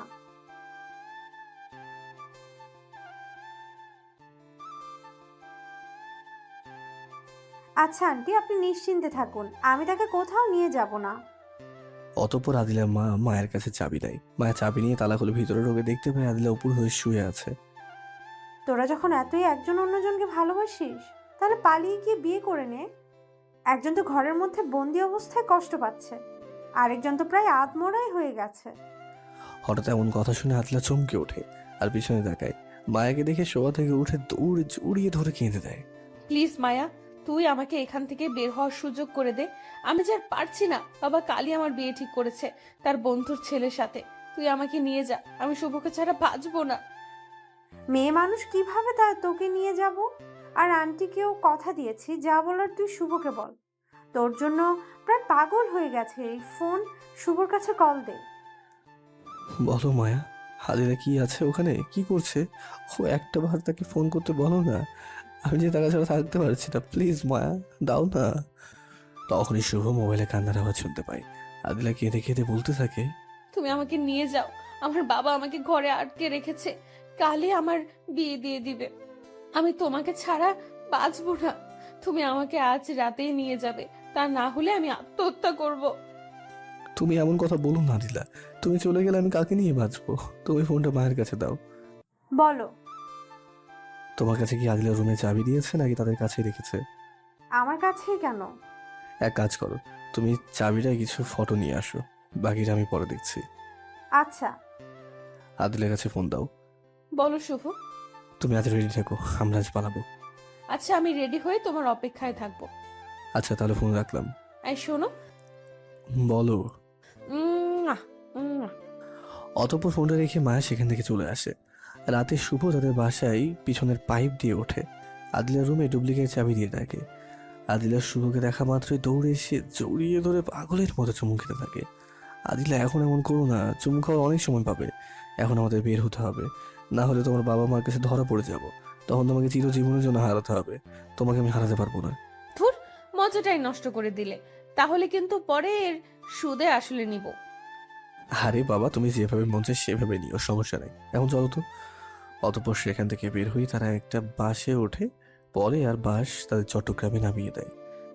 এখন একটা বাসা ভাড়া নিতে হবে আর আমাদের বিয়ে করে ফেলতে হবে। আচ্ছা চলো, আগে বিয়ের কাজটা সেরে ফেলি, পরে বাসা খুঁজবো। চলো। অতঃপর তারা একটা কাজী অফিসে গিয়ে বিয়ে করে নেয়। তারপর একটা বাসা খুঁজতে থাকে। কিছুক্ষণ পর একটা বাসাও পেয়ে যায় তারা। তারপরে বাসার রুম গোছগাছ করতে করতে রাত হয়ে যায়। পরে তারা ফ্রেশ হয়ে রাতের খাবার খেয়ে আদিলা আয়নার সামনে বসে পড়ে। কি করছো এখন? আমার জানুটার জন্য সাজতেছি। তুমি তো এমনিই সুন্দর। তা বললে কি আর হয়? আজ না আমাদের বাসর রাত। এখন এগুলো বাদ দাও, সারাদিন আমাদের উপরে অনেক পরিশ্রম গেছে, আমি ক্লান্ত হয়ে গেছি, আমি ঘুমোলাম। চিন্তা করো না, আমি আমার ভালোবাসা দিয়ে তোমার সমস্ত ক্লান্তি দূর করে দেব। এই বলে আদিলা শুভর কাছে এসে তার বুকের উপরে শুয়ে পড়ে। শুভ দুই ঠোঁট তার দখলে নিয়ে নেয়। কিছুক্ষণ পর ছেড়ে দেয় আদিলা। শুভ, এখন তো আমাদের আর কোনো চিন্তা নাই। আমরা সারা জীবন সুখ দুঃখ ভাগ করে নিয়ে সুখে শান্তিতে থাকতে পারবো। তবে তুমি এখন একটা চাকরি দেখো। আমার কাছে যে টাকা আছে তা দিয়ে কিছুদিন চলে যাবে। যদি তোমার একটা চাকরি হয় তাহলে আমাদের সুখ শান্তি দেখে কে? আচ্ছা, কাল সকালে চাকরির খুঁজে বের হবো, এখন ঘুমাও। কি বললা? আজ আমাদের বাসর রাত, এত তাড়াতাড়ি কেন আমি তোমাকে আদর করব? তারপর না হয় ঘুম। তখন আদিলা শুভকে শক্ত করে জড়িয়ে ধরে ভালোবাসার অতল সাগরে সাঁতার কাটতে থাকে। পরের দিন সকালে ফ্রেশ হয়ে রাস্তা করে চাকরি খুঁজতে যায়, কিন্তু সারাদিন ঘোরাফেরা করে কোথাও চাকরি পায় না শুভ। এইভাবে কিছুদিন ঘোরাঘুরি করার পর চাকরিটাও হয়ে যায়। তখনই তাদের সংসারে সুখে শান্তিতে ভরে ওঠে। 1 বছর পরে তাদের কোল আলোকিত করে একটি ছেলে সন্তান হয়। তার নাম রাখে আদনান। তখনই তানজিলা বলে ওঠে, ভাইয়া, তোমার গল্প শুনে মনে হলো তোমাদের সংসার সুখে ভরপুর ছিল। তো পৃথক হওয়ার কারণ কি? শুভ আবার বলতে শুরু করলো, যখন আমাদের আদনানের 1 বছর বয়স হয় তখন আমি যে অফিসে কাজ করতাম তার মালিক একদিন আমাকে ডেকে বলে 10 দিনের জন্য কক্সবাজার ঘুরতে যাবে 10 জন লোক নিয়ে। তখন আমি বাসায় এসে আদিলাকে ঘুরতে যাওয়ার কথা বলি। সে আমাকে যেতে বলে। সে তো আর জানতো না আমার এই ঘুরতে যাওয়ায় তার ভালোবাসার মধ্যে কাল হয়ে দাঁড়াবে। পরদিন শুভ তার জিনিসপত্র নিয়ে গাড়িতে উঠে বসে। একে একে সবাই গাড়িতে ওঠে, কিন্তু একটা সিট শুভর পাশে খালি থাকে। কিছুক্ষণ পরে একটা সুন্দরী মেয়ে এসে শুভর পাশের সিটে বসে পড়ে, কিন্তু শুভ সেই মেয়েটিকে কখনো তাদের অফিসে দেখেনি। তারপর ড্রাইভার গাড়ি চালানো শুরু করে দেয়। শুভ একবার তাকিয়ে আর চোখ ফেরাতে পারে না। মেয়েটি তার আদিলার থেকেও বহু গুণে সুন্দরী বলে। এই যে মিস্টার, এভাবে তাকিয়ে থাকেন না, প্রেমে পড়ে যাবেন। মেয়েটির কথায় শুভ লজ্জা পায়, তাই মাথা নিচ করে ফেলে। কিছুক্ষণ পর মেয়েটি বলে উঠল, এই যে মিস্টার শুভ, তখন তো খুব মজা নিয়ে আমার দিকে তাকিয়েছিলেন, এখন একটা কথাও বলছেন না যে? কথা বলবেন না আমার প্রেমে পড়ে যাবেন বলে? আপনি বিবাহিত, সেটি আমি জানি। মেয়েটি এই কথাগুলো কোন নিয়তে বলছে কে জানে। না, এমনি কথা বলছিলাম না। তো আপনি কে? আপনাকে তো কোনোদিন দেখিনি আমাদের অফিসে। আমি কে সেটা আস্তে আস্তে জেনে যাবেন, তবে এতটুকু জেনে রাখেন, আমার নাম তানিয়া। আমি আপনাদের অফিসে কাজ করি, সেটা বাড়ি থেকে কিছু সমস্যার কারণে আসতে পারি না। পরে তারা আরো কিছুক্ষণ গল্প করে একদম ঘনিষ্ঠ হয়ে যায়। কিছুক্ষণ পর তানিয়া বলল,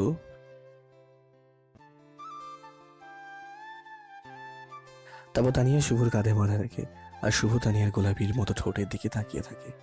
তাকিয়ে থাকতে থাকতে কখন যে শুভ তার ঠোঁটের প্রতি আকৃষ্ট হয়ে যায় শুভ বুঝতেই পারে না। হঠাৎ করে শুভ তানিয়ার ঠোঁটে আলতো করে একটা কিস দিয়ে বসে। এতে তানিয়ার ঘুম ভেঙে যায়। তুমি এটা কি করলে শুভ? তুমি না বিবাহিত? সরি, আমি আসলে বুঝতে পারিনি। তোমার এই মিষ্টি ঠোঁটের দিকে তাকিয়ে থাকতে থাকতে কখন যে কিস করে ফেলেছি বুঝতেই পারিনি। আচ্ছা ঠিক আছে। শুভ মনে মনে চিন্তা করতে থাকে, এটা আমি কি করলাম? কেন আমি তানিয়াকে কিস করলাম? আমি কি তানিয়ার প্রতি দুর্বল হয়ে যাচ্ছি? হে যে মিস্টার, মন খারাপ হয়ে গেছে? আমি এগুলো বুঝি, এই বয়সে একটু একটু এরকম হবেই, তাতে মন খারাপ করার কি আছে শুভ? আমার দিকে তাকাও। শুভ লজ্জা মাখা মুখে তানিয়ার দিকে তাকাতেই তানিয়ার শুভ দুই ঠোঁট নিজে দখলে নিয়ে নেয়।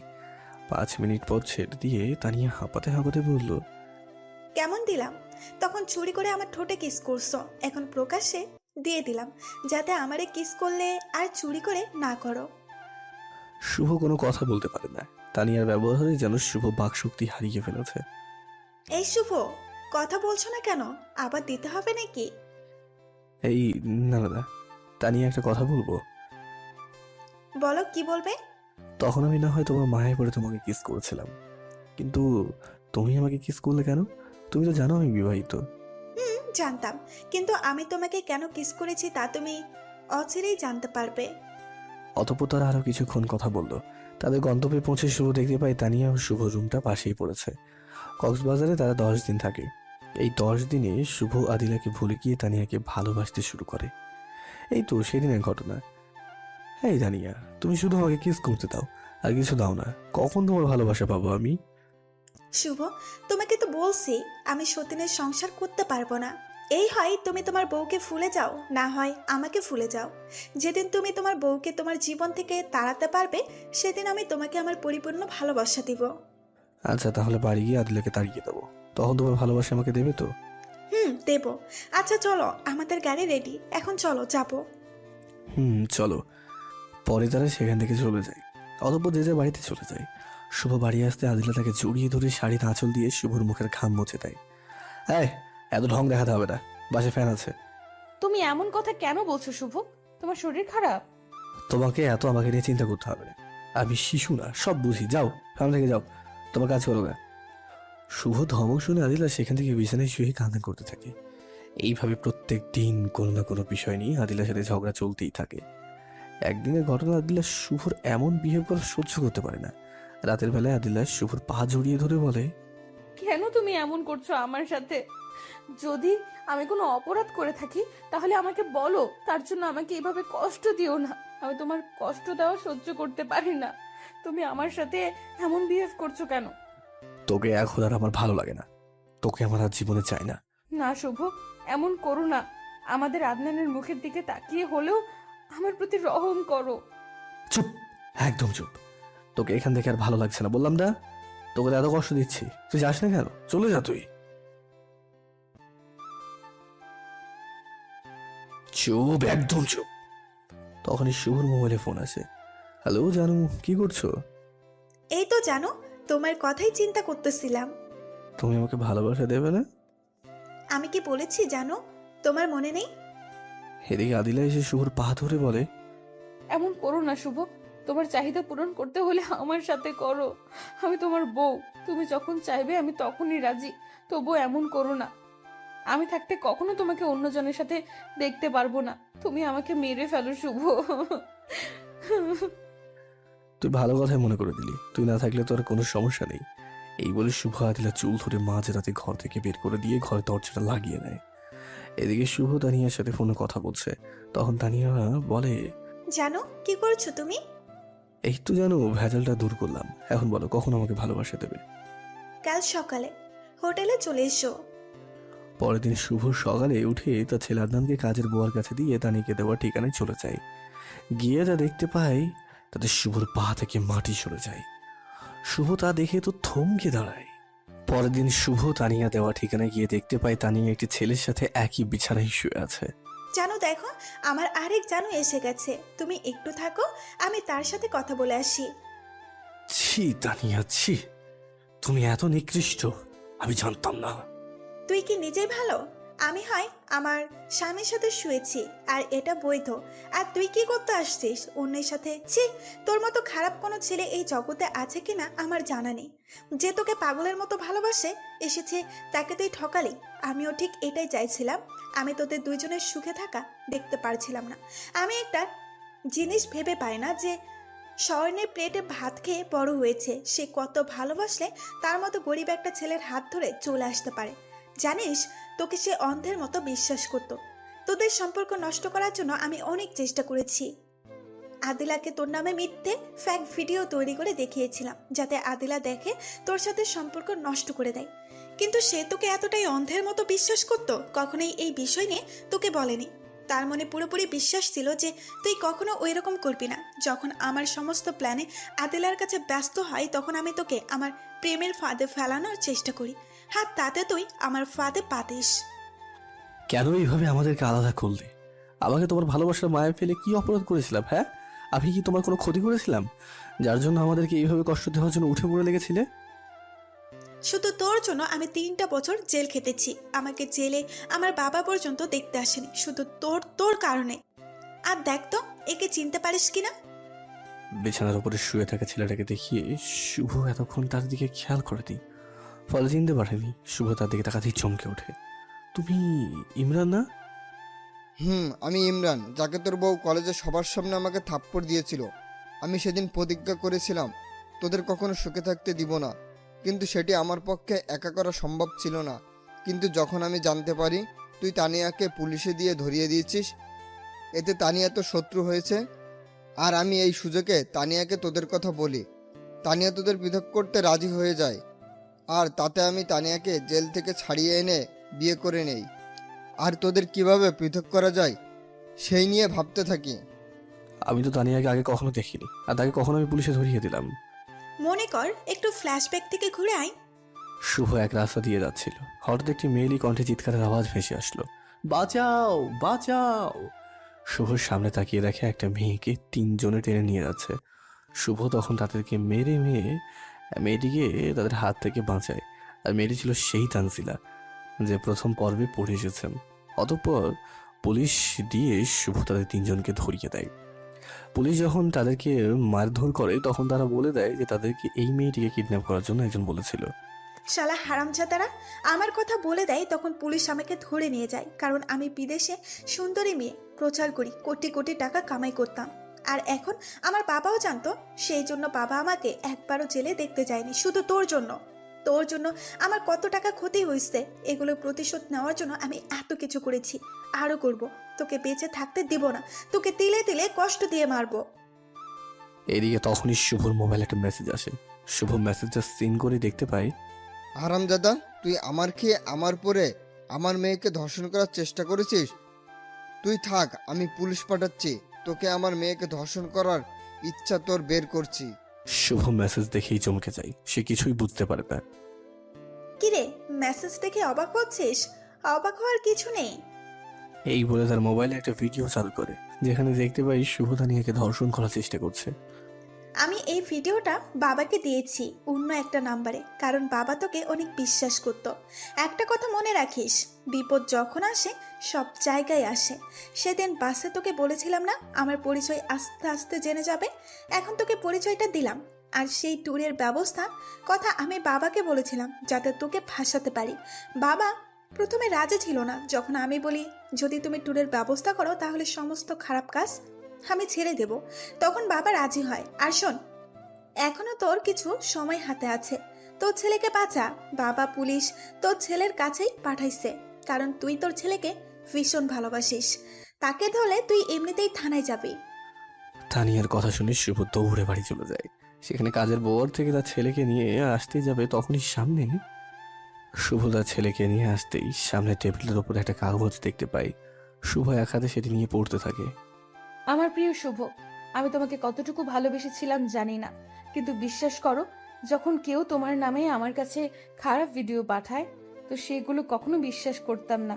আমি জানতাম কখনো তুমি এমন করতে পারো না, তাই আমি সেগুলো মিথ্যে বলে আগুন লাগিয়ে দিতাম।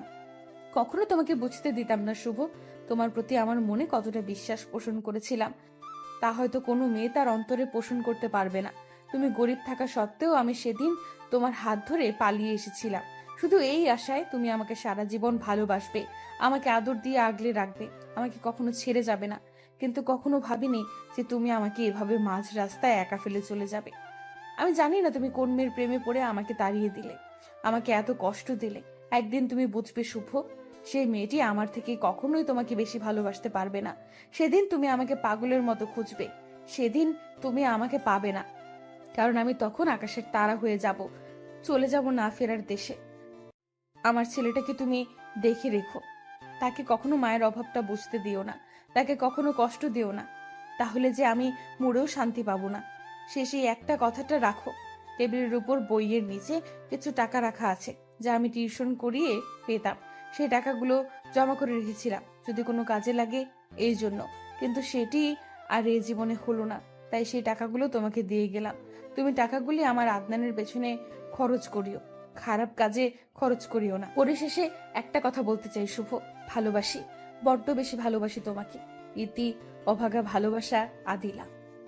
আপনাদের মনে একটা প্রশ্ন জাগতে পারে, আদিলাকে তো শুভ বের করে দিয়ে দরজা লাগিয়ে দেয়, তাহলে লেখাগুলি লিখলো কখন? আদিলা যেহেতু শুভর বউ ছিল তাই তার কাছে দরজার চাবি ছিল। আদিলা রাতে সেই চাবি দিয়ে দরজা খুলে সেগুলো লিখেছিল। আচ্ছা চলুন গল্পে ফেরা যাক। শুভ কাগজে লেখাগুলি পড়ে অঝরে কাঁদতে থাকে আর বলে, কেন তুই চলে গেলি, ফিরে আয়, একটা শুভ তোর জীবনে ফিরে এসেছে। আদিলা আর আসে না, আসবি বা কিভাবে, সে তো তখন চলে গেছে। এসব বলে শুভ কান্না করতে থাকে। তখনই তার কানে একটা পুলিশের গাড়ির আওয়াজ আসে। শুভ কান্না বন্ধ করে জানালা দিতে আসাতেই দেখতে পাই পুলিশ তার বাড়ির দিকে আসছে। শুভ তখন তার ছেলে আদনানকে নিয়ে পিছনের দরজা দিয়ে পালিয়ে যায়। সেখান থেকে পালিয়ে এসে আমি এই শহরে আশ্রয় নিই আর আদিলা দেওয়া টাকা দিয়ে একটা রিক্সা ক্রয় করে সেটা নিয়ে আমার জীবনযাপন করতাম আর আদিলাকে খুঁজে বেড়াতাম। খুঁজতে খুঁজতে আমার জীবনের 5টা বছর অতিবাহিত হয়ে যায়। হঠাৎ একদিন রাস্তায় রিক্সা চালাচ্ছি, তখনই মাথা ঘুরে সেন্সলেস হয়ে যায়। যখন আমার জ্ঞান ফেরে তখন নিজেকে হাসপাতালে আবিষ্কার করি। পরে ডাক্তারের কাছে শুনতে পাই আমাকে মরণ ব্যাধি ক্যান্সার নামক রোগটা আমাকে আক্রান্ত করেছে। ডাক্তার সেদিন বলেছিল আমি মাত্র অল্প কয়েকটা দিন বাঁচব। যখন ডাক্তারের মুখে এই কথাটা শুনি তখন আমার মনে শুধু আদনানের জন্য চিন্তা হতে থাকে, যদি আমার কিছু হয়ে যায় তো আদনান থাকবে কার কাছে, কি খেয়ে বেঁচে থাকবে। তাই প্রত্যেকটা দিন রাতে আদনানকে জড়িয়ে কান্না করতাম আর কি বলতাম সেটা আপনারা জানেন, তাই বললাম না আর। জানিস তানজিলা, যেদিন আদিলাকে পেয়েছি সেদিন যে কত খুশি হয়েছিলাম তা হয়তো বলে প্রকাশ করতে পারবো না। আমি সেদিন আমার করা অপরাধের ক্ষমা আদিলার কাছে চেয়ে নিতাম, কিন্তু বারবার বিবেকটাই বাধা দিয়েছে আর বলেছে তুই কোন মুখে তার কাছে ক্ষমা চাইতে যাস, তুই সারা জীবন তাকে কষ্ট দিয়ে এলি, আবারও কি তাকে কষ্ট দিতে চাস? তুই আর বাঁচবি বা কয়দিন? যদি তার কাছে ক্ষমা চাইতে যাস আর সে ক্ষমা করে যদি আপন করে নেয় তখন কি সে পারবে তার মৃত্যু সহ্য করতে? তা কখনোই পারবে না। তাই আমি আর আদিলাকে কষ্ট দিতে চাইনি, এই জন্য তার কাছে আমি মাপ চাইনি। তার মানে ঘটনার মূল কারণ হলাম আমি। আমার জন্যই তোমাদের এই অবস্থা। আমি তোমাকে এভাবে মরতে দিব না। আমি সমস্ত ঘটনা ম্যাডামকে বলে দিব। না তানজিলা, তুমি বলবে না, আমার কসম তোমার উপর। না ভাইয়া, আমি তোমাকে মরতে দিব না, আমি বলবোই। তার মানে তুমি চাচ্ছ আমি তোমাদের জীবন থেকে সরে যাই? যদি এটা না চেয়ে থাকো তাহলে কথা দাও এই কথাগুলি আদিলাকে কখনো বলবে না। তানজিলা শেষে হার মেনে কথা দেয় শুভকে যে আমি এই কথা ম্যাডামকে বলবো না। 3 দিন পর শুভ কিছুটা মানসিকভাবে সুস্থ হয়ে তানজিলার সাথে অফিসে যায়। এই কয়দিন কইছিলি তোর কাজ কি তোর বাপে এসে করবে? দেখ তো অফিসের কি অবস্থা হয়েছে, এক হাঁটু ময়লা জমেছে। শুভ গালে হাত দিয়ে সেখান থেকে চলে এসে ঝাড়ু হাতে নিয়ে কাজ করতে থাকে। এদিকে শুভর বলা ঘটনাগুলি তানজিলা আদিলাকে বলতে চেয়েছিল, কিন্তু যখন সে শুভকে চড় মারতে দেখে তখন সে আর বলার জন্য ইচ্ছে পোষণ করে না। কাকে বলবে সে? যে তারা আঘাত করে কষ্ট দেয় তাকে বলেই বা কি লাভ হবে? তার মনে তো কোনো ভালোবাসাই নেই, আছে শুধুই প্রতিশোধের আগুন। শুভ কাজ করতে থাকে, তখন ছোট্ট দুটি হাত পিছন থেকে জড়িয়ে ধরে। কই ছিল এতদিন আব্বু? আমি আম্মুর সাথে কথা বলি, এই জন্য তুমি আমার উপর রাগ করেছো? আমাকে আদর করো না আব্বু। আমি আর কখনোই আম্মুর সাথে কথা বলবো না। শুভ পিচ্ছি আদনানের অভিমানের কথা শুনে তাকে জড়িয়ে ধরে কেঁদে কেঁদে বলতে লাগলো, বাবা এমন কথা বলে না, আমি তোমার প্রতি রাগ করিনি। তুমি তোমার আম্মুর সাথে কথা বলো দেখে আমি আরো অনেক খুশি হয়েছি। এখন থেকে তো শুধু তোমাকে তোমার আম্মুর সাথে থাকতে হবে আর কথা বলতে হবে। আমি তো আর বেশি দিন তোমাদের মাঝে থাকবো না। বাবা তুমি কোথায় যাবে? যদি তুমি একদিনের জন্যও কোথাও যাও তাহলে আমি চলে যাব অনেক দূরে। আদনানের কথা শুনে শক্ত করে জড়িয়ে ধরে কাঁদতে থাকে শুভ। এদিকে পিছিয়ে আদনান বলেই যাচ্ছে, বাবা তুমি কোথায় যাবে? বলো না বাবা, বলো। শুভ কিছুক্ষণ পর কান্না থামিয়ে বলে, আব্বু তুমি তোমার আম্মুর কাছে যাও, এখানে দেখলে বকা দেবে। আদনান কান্না করে তার মায়ের কাছে চলে যেতেই, বাবা তুমি কান্না করছো কেন? কে মেরেছে বলো? আর স্কুল থেকে কখন আসলে? আমি স্কুল থেকে মাত্র আসলাম। আমার বন্ধু বলে যে আজ নাকি আব্বুকে অফিসে আসতে দেখেছে, তাই আব্বুকে দেখার জন্য স্কুলতে এসে পড়েছি। অতঃপর পিচ্ছে আদনান তার মায়ের গলা ধরল। আম্মু আব্বু এখন আমার সাথে এমন করে কেন? একটু আদরও করে না? জানো মা, আজও আব্বু আমাকে জড়িয়ে ধরে কেঁদে কেঁদে বলল আব্বু নাকি আর আমাদের কাছে থাকবে না। কোথায় যাবে আব্বু? বলো বলো মা, বলো কোথায় যাবে? আব্বু কেন বারবার আমাকে এমন কথা বলে? বলো আম্মু। আব্বু যদি এবার একদিনের জন্যও কোথায় যায় তাহলে আমি আর কখনো তোমার সাথে কথা বলবো না। আদিলা পিচ্ছি আদনানের কথা শুনে ভাবতে থাকে, কেন শুভ এমন কথা বলে? আমি তাকে কষ্ট দিয়েছি বলে সে কি আবার আমাকে ছেড়ে চলে যাবে? আমি কি আবার আমার ভালোবাসার মানুষটিকে হারাবো না? এ এ এ হতে পারে না, তাকে আবার আমি হারাতে পারবো না।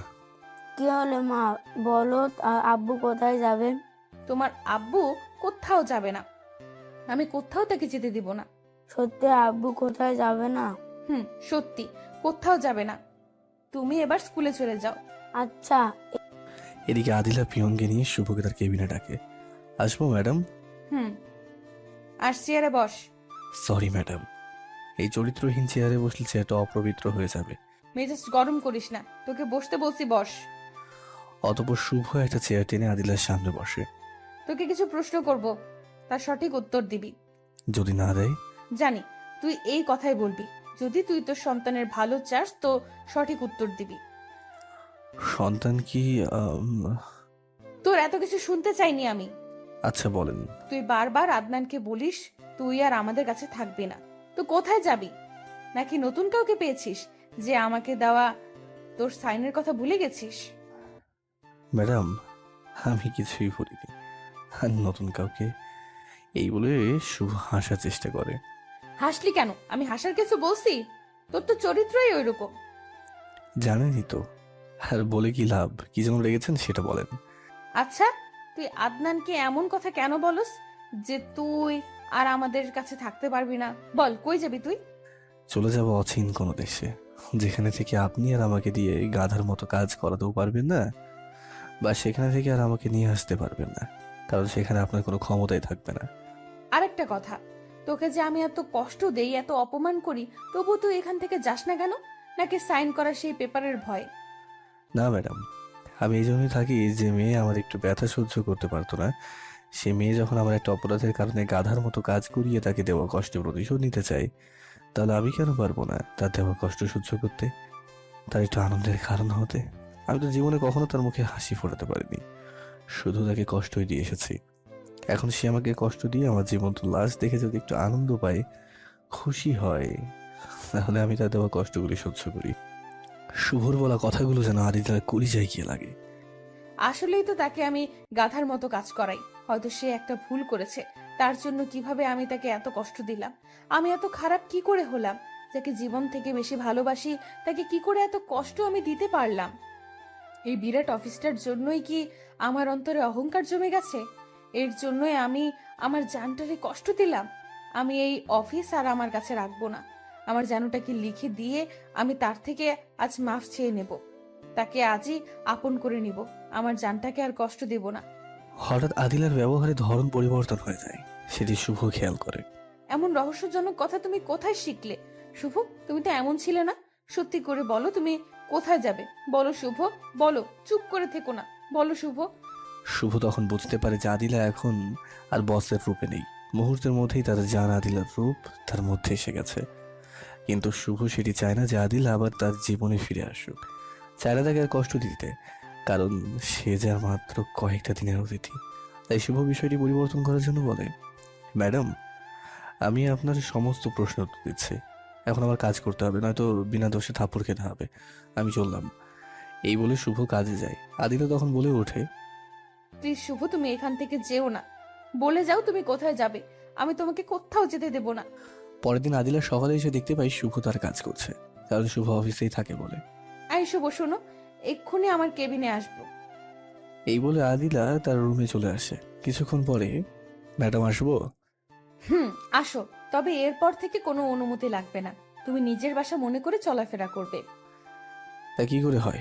কোথায় আপনার রুম আর কোথায় চরিত্রহীনের আসা যাওয়া? সেটি সম্ভব না। আর কি বললেন, নিজের রুম? চরিত্রহীনের আবার বাসাও থাকে? এখনো এই কথাগুলি মনে রাখছো? কি যেন রেখেছেন সেটা বলুন। আদিলা তখন তার চেয়ার থেকে উঠে কেবিনে দরজাটা লক করে শুভর কাঁধে হাত দেয়। আপনি দরজা বন্ধ করলেন কেন? আমি আবার আপনার কোনো ক্ষতি করতে পারি? তোমার বউকে তুমি যা ইচ্ছে তাই করবে, তবে কার কি? শোনো, আজ থেকে ওই চেয়ারটা তোমার। আদিলা চেয়ার দেখায়। আপনার মাথা খারাপ হয়েছে, আমি আসি। এই বলে উঠতে যাব, তখনই যদি এক পাও আগাও তাহলে ভুলে যাব আমার কোনো ছেলে আছে। আদিলা ভালো করে জানে আদনান তার দুর্বলতা। শুভ থেমে যায়। এই তো গুড বয়, এখন যাও আমার চেয়ারে বসো। যতক্ষণ পর্যন্ত আমি উঠতে না বলবো, যদি এর কোনো এদিক সেদিক হয় তাহলে। হবে না। অতঃপর আদিলা শুভকে তার চেয়ারে বসিয়ে রেখে বের হয়ে যায়। অতঃপর 3-4 ঘন্টা পর ফিরে আসে। যাও ফ্রেশ হয়ে আসো, 3-4 ঘন্টা বসে থেকে বোর হয়ে গেছো। অতঃপর শুভ ফ্রেশ হতে চলে যায়। আর ফ্রেশ হয়ে এসে দেখে আদিলা শুভর পছন্দের সমস্ত খাবার বিছিয়ে রেখে শুভর জন্য অপেক্ষা করছে। তা দেখে শুভ বের হতেই যাবে, তখন আদিলা বলল, কই যাও শুভ? আজ থেকে তোমার কোনো কাজ করতে হবে না। তুমি শুধু আমার পাশে বসে থাকবে। আর আমি যখন কাজ করব তখন তুমি আমাকে পাশে বসে হেল্প করবে। এখন আসো, আমার সাথে খাবার খাবে। বহুদিন পর আজ তোমার জন্য নিজ হাতে রান্না করে নিয়ে আসছি। শুভ কোনো কথা না বলে রুম থেকে বের হতে যায়। তখনই আদিলা গিয়ে শুভর কলার ধরে টেনে এনে হালকা একটু ধাক্কা দেয়। এতে শুভর মাথাটা চেয়ারের সাথে ধাক্কা লাগে, যার কারণে শুভ মাথায় কিছুটা আঘাত লাগে। কিন্তু শুভ সেটি আদিলাকে বুঝতে দেয় না। তোর অনেক গিয়ার বেড়ে গেছে, তাই না? তুই যখন কোনো অপরাধ করতি, আমি উল্টো তোর কাছে মাফ চেয়ে রাগ ভাঙাতা। এবার অপরাধটা বড় করেছিলি, তাই তোর প্রতি রাগ হয়েছিল অনেক। ভেবেছিলাম তুই আমার কাছে মাফ চাইবি, কিন্তু তুই আমার কাছে ছোট হবি বলে আর মাফ চাইলি না। তাই তোকে কষ্ট দিয়ে তোর অপরাধ ক্ষমা করে আমি তোকে আমার ভালোবাসায় জড়াতে চাইলাম। কিন্তু তুই তা বুঝেও না বোঝার ভান করে এড়িয়ে চলতেছিস, বলেই কেঁদে দেয়। কি অপরাধ আমি করেছি যার জন্য আমাকে এভাবে কষ্ট দিচ্ছিস? তোকে ভালোবেসে কি একটুও সুখ পাবো না আমি আমার জীবন থেকে? আমার জীবন থেকে তোকে বেশি ভালোবাসা দেয় কি আমার ভুল নাকি? তোর জায়গায় অন্য কাউকে ভাবতে পারি না, এটাই আমার অপরাধ। আমি তোর পা ধরছি শুভ, পেছনে যা কিছু হয়েছে তা ভুলে যাও। চলো আবার আমরা নতুন করে নতুন জীবন শুরু করি। আদিলার কথা শুনে শুভ চিৎকার করে বলতে ইচ্ছে করছে, আমাকে ক্ষমা করে দাও। আমি তোমাকে বড্ড ভালোবাসি। আমি আর কখনো তোমাকে কষ্ট দেব না, কখনো তোমাকে ছেড়ে কোথাও যাব না। কিন্তু তার বিবেকটা বাধা হয়ে দাঁড়ায়। শুভ তার মনের ভিতরে লুকিয়ে থাকা কথাগুলি আদিলার কাছে প্রকাশ করতে পারে না। সে যে আর কিছুদিনের অতিথি মাত্র, তাই শুভ তার ভিতরে থাকা কষ্ট লুকিয়ে রেখে, আপনি বেশি বাড়াবাড়ি করছেন। আপনি আমাকে ভালো করেই জানেন যে আমি না করি তা আমি কখনোই নিই না। আর আমি আপনাকে তাড়িয়ে দিয়েছি নিজ হাতে। আপনাকে কখনোই আমি গ্রহণ করতে পারবো না। আপনি নতুন কাউকে নিয়ে নতুনভাবে শুরু করুন। শুভর মুখে এমন কথা শুনে আদিলার পুরো পৃথিবীটা যেন অন্ধকার হয়ে যায়। যার জন্য 5টা বছর তার মনে অন্য কাউকে স্থান দেয়নি, সে আজ বলছে অন্য কাউকে নিয়ে নতুনভাবে শুরু করতে। শুভর প্রতি আদিলার এই পরিমাণ রাগ হয় যাতে তাকে এখনই খুন করে ফেলবে। কিন্তু আদিলা স্বাভাবিক হয়ে বলল, তোমার কি সমস্যা আমাকে মেনে নিলে? আচ্ছা, আর তোমাকে বলবো না আমাকে মেনে নিতে। আমি অন্য কাউকে নিয়ে শুরু করব। আজ অন্তত অফিস ছুটি হওয়া পর্যন্ত আমার শুভ হয়ে থাকো। প্লিজ না করো না, এই আবদারটুকু রাখো। আদিলার মুখে অন্যজনের নাম শুনে শুভর অন্তরটা কেঁপে ওঠে, কিন্তু সে নিরুপায় হয়ে চুপ করে থাকে, কোনো কথা বলে না। অতঃপর আদিলা তাকে নিয়ে খাবারের সামনে বসিয়ে নিজ হাতে শুভকে খাওয়ায়, আর শুভ তাকে খাইয়ে দেয়। যারা শুভ একটা চেয়ারে বসে পড়ে আর মাথা ব্যথার কারণে চুপ মেরে আদিলার সামনে বসে থাকে। আদিলা নানান কিছু জিজ্ঞেস করলে শুভ কোনো উত্তর দেয় না। এইভাবে সেদিন অফিসটা ছুটি হয়ে যায়। শুভ চলো, আজ আমার বাসায় থাকবে। ম্যাডাম, অফিস টাইম শেষ, আপনি একটি আবদার করেছিলেন, তাই রাখছি, আপনি যেতে পারেন। আদিলা মন খারাপ করে চলে যায়। এদিকে শুভর মাথা ব্যথা যেন বেড়েই চলেছে। আস্তে আস্তে শুভ আদিলা দেওয়ার রুমে গিয়ে শুয়ে পড়ে। কিছুক্ষণ পরেই তার শরীরে প্রচন্ড জ্বর আসে, যার কারণে শুভ মুখ দিয়ে আর কথা বলতে পারে না। শুভ কষ্ট করে রাতটা পার করে দেয়। সকালে তানজিলা মোবাইলে ফোন দেয়, কিন্তু কোনো কথা বলতে পারে না। তানজিলা বারবার কথা বলার চেষ্টা করে, কিন্তু ফলাফল শূন্য। তাই পরেশান হয়ে শুভ নাম্বারটা ট্যাগ করে অফিসে চলে আসে। অতঃপর শুভ রুমে গিয়ে দেখতে পাই শুভর শরীর থরথর করে কাঁপছে। অতঃপর তানজিলা শুভর মাথা তার হাঁটুতে রাখে। শুভ আস্তে আস্তে কি যেন বলার চেষ্টা করে, তানজিলা সেটি বুঝতে পারে না। তাই মাথা নিজের দিক করে তার কথা বোঝার জন্য ঠিক তখনই পিছন থেকে বাহ, তাহলে চলছে তোমাদের রাসলীলা। আমি আগে অফিসে না আসলে বুঝতেই পারতাম না যে যারা চরিত্রহীন তাদের চরিত্র কখনো ঠিক হয় না। ম্যাডাম আপা, একদম চুপ, একটা কথাও তুমি বলবা না। এই চরিত্রহীনকে আর আমার অফিসে রাখবো না। কি অপরাধ আমি করেছিলাম, তার সমস্ত অপরাধ ক্ষমা করে দিয়ে তাকে আপন করে নিতে চাইছিলাম। ভাবছিলাম এই 5 বছরের চরিত্রটা ভালো হয়েছে, কিন্তু কখনো ভাবিনি এদের মতো ছোট লোকদের চরিত্র কখনো ঠিক হবার নয়। আমি এত জনম ভুল মানুষকে ভালোবেসেছিলাম, তার ছবি বুকে নিয়ে প্রত্যেক রাতে আমি কাঁদতাম। আমি আর এই চরিত্রহীন ছোট লোকের জন্য আর কাঁদবো না। তোকে আজই ডিভোর্স দিয়ে দেব। যা কুত্তার বাচ্চা, তুই আমার অফিস থেকে বের হয়ে যা। এই বলে শুভর কলা ধরে টেনে তোলে জোরে ধাক্কা মারে আদিলা। আদিলা রাগের কারণে শুভর শরীরে অতিরিক্ত তাপমাত্রাও সেটা বুঝতে পারে না। শুভ আদিলা ধাক্কা খেয়ে টেবিলের ওপরে পড়ে যায়। টেবিলে কাঁচ থাকার কারণে তা ভেঙে শুভর মাথায় ঢুকে যায়, আর তাতে শুভর সাথে সাথে সেন্সলেস হয়ে যায়। এদিকে আদিলা রাগের মাথায় শুভকে নানান ধরনের গালি দিতে থাকে। অতঃপর সামনে পিচ্ছে আন্দানকে দেখতে পেয়ে তাকেও ধাক্কা মেরে ফেলে দিয়ে, এই চরিত্রহীনের কোনো চিহ্ন আমার কাছে রাখবো না, যা তোরা যেখানে মন চাই সেখানে যা। এই বলে রাগে হনহন করতে করতে তার কেবিনে চলে যায়। এদিকে পিচ্ছি আদনান সেখান থেকে উঠে দৌড়ে তার বাবার কাছে গিয়ে শরীর ধরে ধাক্কা দিচ্ছে আর বলছে, বাবা কথা বলো, তুমি রাগ করে থেকো না। আমি ওই ডাইনি মায়ের সাথে আর কখনো কথা বলবো না। বাবা আমার সাথে কথা বলো। এদিকে তানজিলা আদিলার পিছনে পিছনে তার কেবিন পর্যন্ত যায়। আদিলা ঠান্ডা মাথায় বলে, তানজিলা, তুমি জানতে সে বিবাহিত, তাহলে কেন তুমি সেই চরিত্রহীনের খপ্পরে পড়লে? আমি জানি তুমি একটা ভালো মেয়ে। ম্যাডাম আপনি যা দেখছেন বা যা ভাবছেন কোনোটাই সত্যি না। আর ম্যাডাম যে মানুষটা একবার ভুল করে, সে ভুলের শাস্তি 5 বছর ধরে সহ্য করছে। সে মানুষটা দ্বিতীয়বার সে ভুলটা কখনো করতে পারে না। ম্যাডাম আর কি বললেন ভাইয়াকে? ডিপস দিবেন? দেন। চরিত্রহীন তো আর কখনো ভালো মেয়ের স্বামী হতে পারে না। আপনি ডিভোর্স পেপারটা আমার বাসায় পাঠিয়ে দিন। ভাইয়া যদি এই যাত্রা বেঁচে যায়, তাহলে আমি কখনো তাদেরকে আপনার মতো মেয়ের কাছে আসতে দিব না। বাই। এই বলে সেখান থেকে তানজিলা শুভকে নিয়ে হাসপাতালে যায়। ডাক্তার তার অবস্থা দেখে তাকে ইমার্জেন্সিতে নিয়ে যায়। কিছুক্ষণ পর ডাক্তার নিরাশ হয়ে বের হয়ে আসে। ডাক্তার সাহেব, আমার ভাইয়ের অবস্থা কেমন? সরি ম্যাডাম, আমাদের দ্বারা একে বাঁচানো সম্ভব নয়। আমরা তার মাথায় থাকা কাঁচের টুকরো বের করে ব্যান্ডেজ করে দিয়েছি। এখন আপনি দেখতে পারেন। হ্যাঁ, আর একটা কথা, আপনার ভাইয়ের বাঁচা 5%-এর কম। আর হ্যাঁ, তাকে যদি আজকের মধ্যেই অপারেশন করা যায় তাহলে হয়তো বাঁচাতে পারে, নতুবা না। তানজিলা ভালো হাসপাতালে কোথায় নিয়ে যাবে? ঢাকা শহরে সব থেকে ভালো যেটা সেটাতে নিয়ে এসেছে। এখন তানজিলা মেয়ে হয়ে কোথায় ঘুরবে? তাকে তাকে নিয়েই বা যাবে কোথায়? এদিকে পিচ্ছি আদনান কান্না করেই চলেছে। আন্টি আব্বুকে আর আমার সাথে কথা বলবে না? তুমি আব্বুকে বলো না আমার সাথে কথা বলতে। আমি আম্মুর সাথে আর কখনো কথা বলবো না। বলো না আন্টি, আব্বু যেন আমার প্রতি রাগ করে না থাকে, আমার সাথে কথা বলে। বলো আন্টি, আব্বুকে বলো। তানজিলা যে কি করবে এখনো বুঝতে পারছে না সে। পিচ্ছি আদনানকে কিছু বলে বুঝে দিতে না পারছে। শুভকে অন্য কোথাও নিয়ে যাওয়ার ব্যবস্থা করতে। তানজিলা তখন মাথায় হাত দিয়ে বেঞ্চের উপরে বসে পড়ে। তখনই তানজিলার ঘাড়ে কে যেন হাত দেয়। তানজিলা পিছন দিকে তাকিয়ে থাকে। এদিকে আদিলার কানে তানজিলার শেষ কিছু কথা বারবার বাজতে থাকে। ভাইয়া যদি এই যাত্রায় বেঁচে যায় তাহলে আমি তাদেরকে কখনো আপনার কাছে আসতে দিব না। আদিলা মনে মনে ভাবতে লাগলো, তানজিলা এমন কথা কেন বললো? এই যাত্রায় বেঁচে যায় মানে? তাহলে কি শুভর এমন কিছু হয়েছে? আমি কি রাগের মাথায় কোনো ভুল করে ফেললাম? না, আর ভাবতে পারছি না। এই বলে মাথায় হাত দেয়। কিছুক্ষণ পর আদিলা কি যেন মনে করে শুভর রুমে গিয়ে চমকে ওঠে। তানজিলা ভাবতেই পারে না কোথায় নিয়ে যাবে তাকে। ঢাকার সব থেকে ভালো হসপিটালেও যখন তার কাজ হলো না, তখন কি করবে, কোথায় নিয়ে যাবে কিছুই ভাবতে পারছে না। তখনই তানজিলা মাথায় হাত দিয়ে বেঞ্চের উপরে বসে ভাবতে লাগলো, আমি একা কোথায় নিয়ে যাব? নাকি ভাইয়া এভাবেই? না না, এইসব ভাবতে থাকে। তখনই কে যেন পিছন থেকে তানজিলার ঘাড়ে হাত দেয়। তানজিলা মাথা তুলে পিছন দিকে তাকিয়ে দেখতে পায় একটা মেয়ে দাঁড়িয়ে আছে। এভাবে বসে থাকলে কি তোমার ভাইকে বাঁচাতে পারবে? শুনলে না ডাক্তার কি বললো? যদি আজকের মধ্যে অপারেশন করানো যায় তাহলে হয়তো বাঁচানো সম্ভব। আমি একা কি করব? কোথায় নিয়ে যাব? এখন কথা বলার সময় নাই। এই নাও তোমাদের ভিসা, তুমি এখনই তাকে সিঙ্গাপুরে নিয়ে যাও। তুমি কে আপু?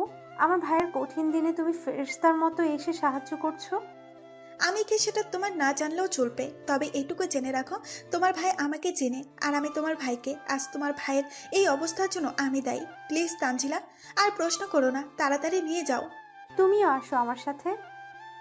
আমার ওই মুখ নাই যে আমি শুভর সামনে দাঁড়াবো। তুমি একাই যাও। আর হ্যাঁ, যদি তোমার ভাই বেঁচে যায় তাহলে আমার এই চিঠিটা তুমি শুভকে দিও। অতঃপর তানজিলা চিঠি এবং শুভকে নিয়ে সিঙ্গাপুরের উদ্দেশ্যে রওনা হয়। এদিকে আদিলা কি যেন মনে করে শুভ রুমে গিয়ে টেবিলের ওপরে শুভ লেখা ডায়েরি দেখে চমকে ওঠে।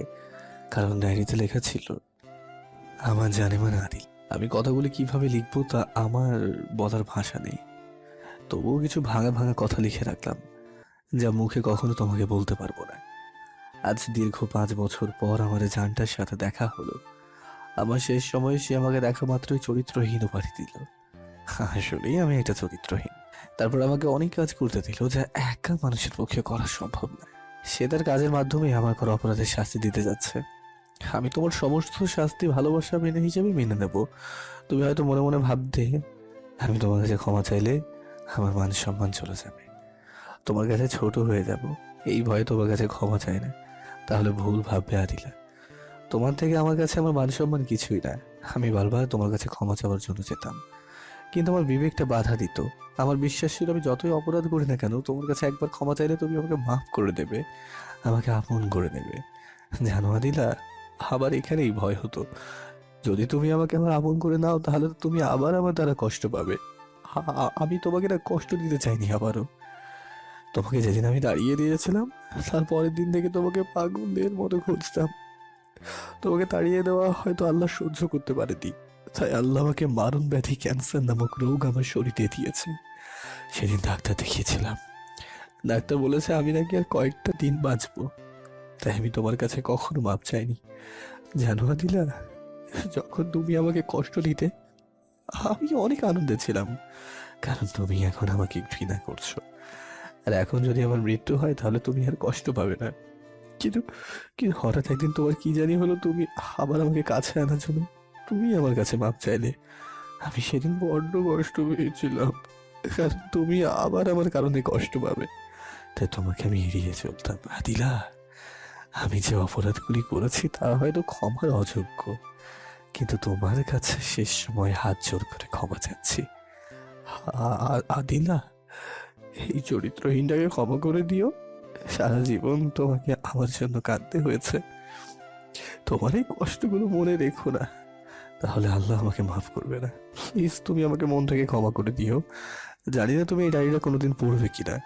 যদি আমি মরে যাওয়ার পরে এই ডায়েরিটা তোমার হাতে যায় তাহলে তোমার কাছে একটাই রিকোয়েস্ট, আমার আদনানকে কখনো কষ্ট দিও না, তাকে কখনো বাবার অভাবটা বুঝতে দিও না। তাকে দেখিয়ে রেখো। আদিলা, সে আমাকে অনেক ভালোবাসে। যদি তাকে চরিত্রহীনের ছেলে বলে কষ্ট দাও তাহলে হয়তো আমি মরে গিয়েও শান্তি পাবো না। আদিলা, আবারও বলছি আদিলা, এই চরিত্রহীনটাকে ক্ষমা করে দিও। এটি তোমার চরিত্রহীন স্বামী। ডায়েরিটা পড়ে শেষ হতেই তার হাত থেকে ডায়েরিটা পড়ে যায়। কেন তুই একটিবারও আমাকে বললি না তোর ক্যান্সার হয়েছে? কেন? আমি কি এতটাই পর? যে আমাকে বলা যেত না? আমি না হয় তোকে সেদিন চরিত্রহীন বলেছি, তার জন্য তুই আমাকে এভাবে শাস্তি দিবি? আমি তোকে না জেনে না বুঝে ভুল বুঝেছি, আমাকে ক্ষমা করে দে।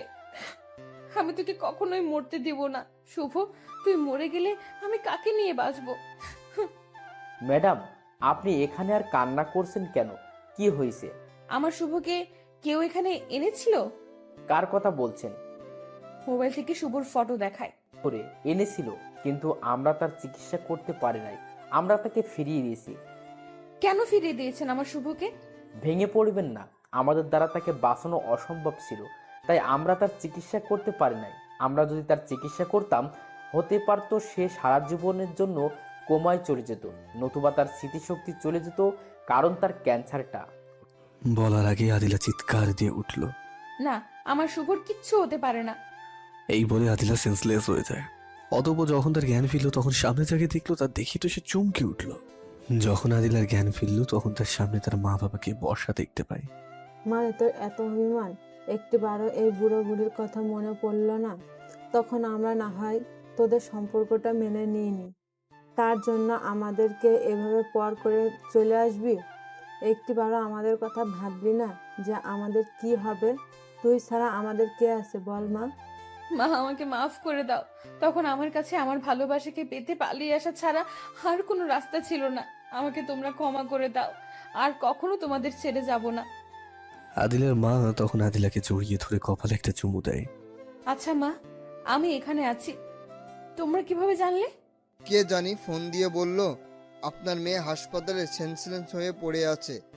পরে আমরা তার কথা শুনে তোমার মা আর আমি ছুটে আসি।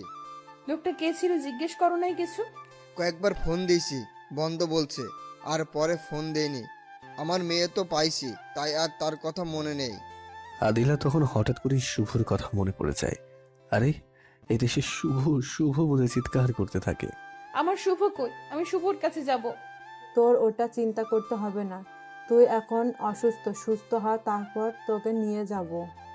আমি একদম সুস্থ, আমাকে নিয়ে চলো। কোথায় আছে আমার শুভ?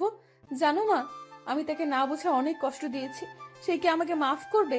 যদি মাফ না করে মা, তাহলে নিজেকে আমি ক্ষমা করতে পারবো না মা। আমি নিজেকে শেষ করে দিব। এমন কথা বলিস না মা, ধৈর্য ধর মা, সব ঠিক হয়ে যাবে। এখন চল জামাইয়ের কাছে যাই। এখানে প্রশ্ন উঠতে পারে শুভর কথা আদিলার বাবা মা কেমন করে জানে। তাদেরকে সেই আগন্তুক ব্যক্তিটাই বলেছে। অতঃপর তারা সিঙ্গাপুরের উদ্দেশ্যে রওনা হয়। এদিকে তানজিলা পৌঁছে শুভকে নিয়ে হসপিটালে আসে। সেখানে ডাক্তাররা শুভর অবস্থা দেখে বড় বড় কয়েকজন ডাক্তারের পরামর্শ করে তার চিকিৎসা শুরু করে দেয়। তানজিলা বসে বসে ভাবতে থাকে কি থেকে যে কি হয়ে গেল। কে সেই মেয়েটা? তখনই পিচ্ছে আদিনার কথা শুনে তানজিলার ধ্যানটা ভেঙে যায়। আন্টি, আমার আব্বুর কি হয়েছে? আমার আব্বু কি আর আমার সাথে কথা বলবে না?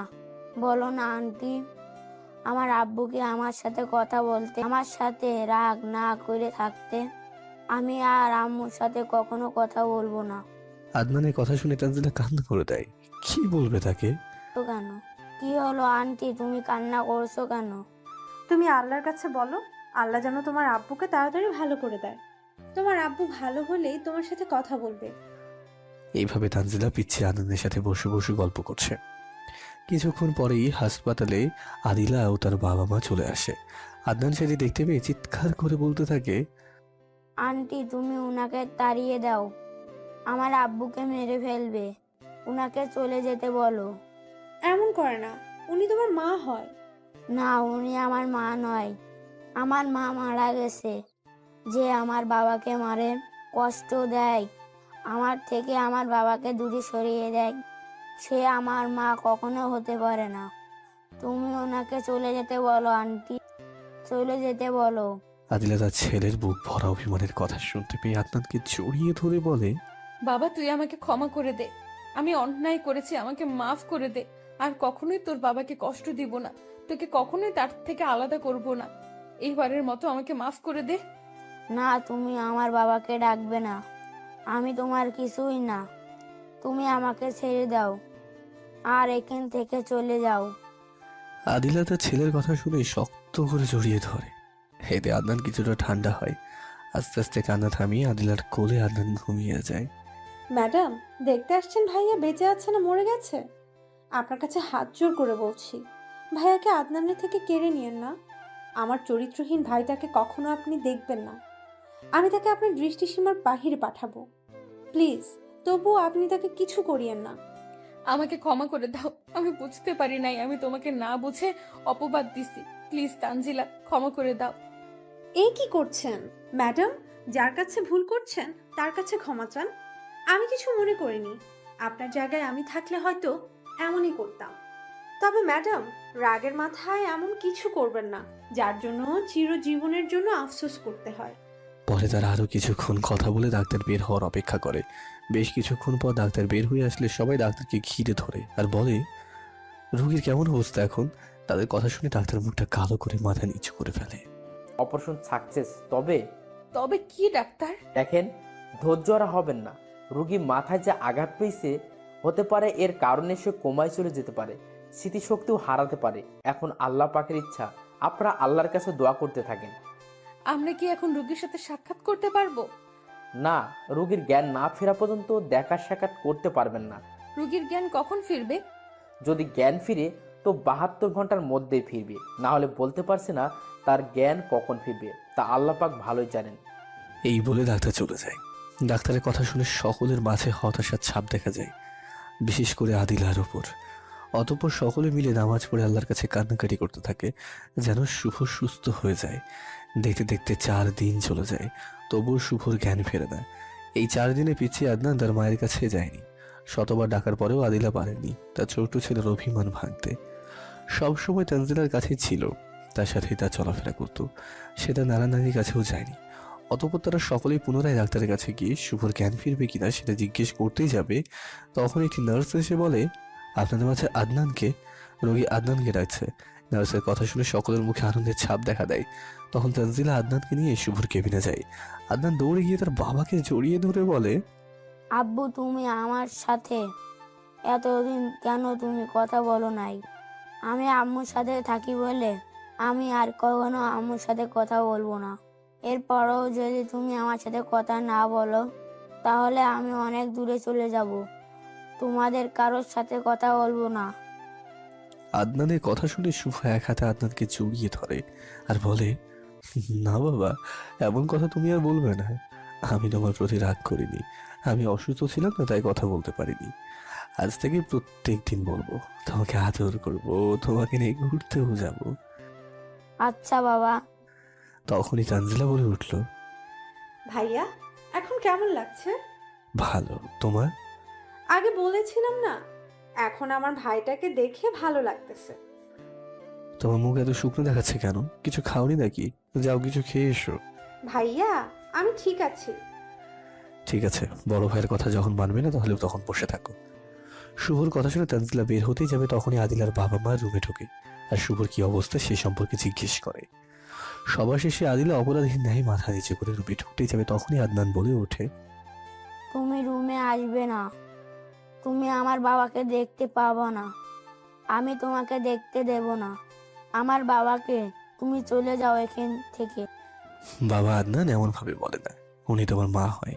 যাও, ওনার সামনে গিয়ে আস্তে আস্তে বলো যে আপনাকে দেখে বাবার অনেক কষ্ট হচ্ছে, আপনি এখান থেকে চলে যান। শুভর কথা শুনে আদিলা দৌড়ে এসে শুভর পা জড়িয়ে ধরে কেঁদে দিয়ে বলতে থাকে, রূপ, তুমি আমাকে মাফ করে দাও, আমি না বুঝে তোমাকে কষ্ট দিয়েছি। আমাকে ক্ষমা করে দিয়ে তোমার বুকটাতে একটু জায়গা দাও। আমি আর কখনোই তোমাকে কষ্ট দিব না, মৃত্যুর আগ পর্যন্ত তোমাকে ভালোবেসে যাব। প্লিজ শুভ, তোমার এই পিচ্ছি বউটাকে ক্ষমা করে দাও। আর আর কি করছেন? পা ছাড়েন বলছে। আমাকে ক্ষমা করে দাও, তাহলে তোমার পা ছেড়ে দেব। পা ছেড়ে আমার কাছে আসেন।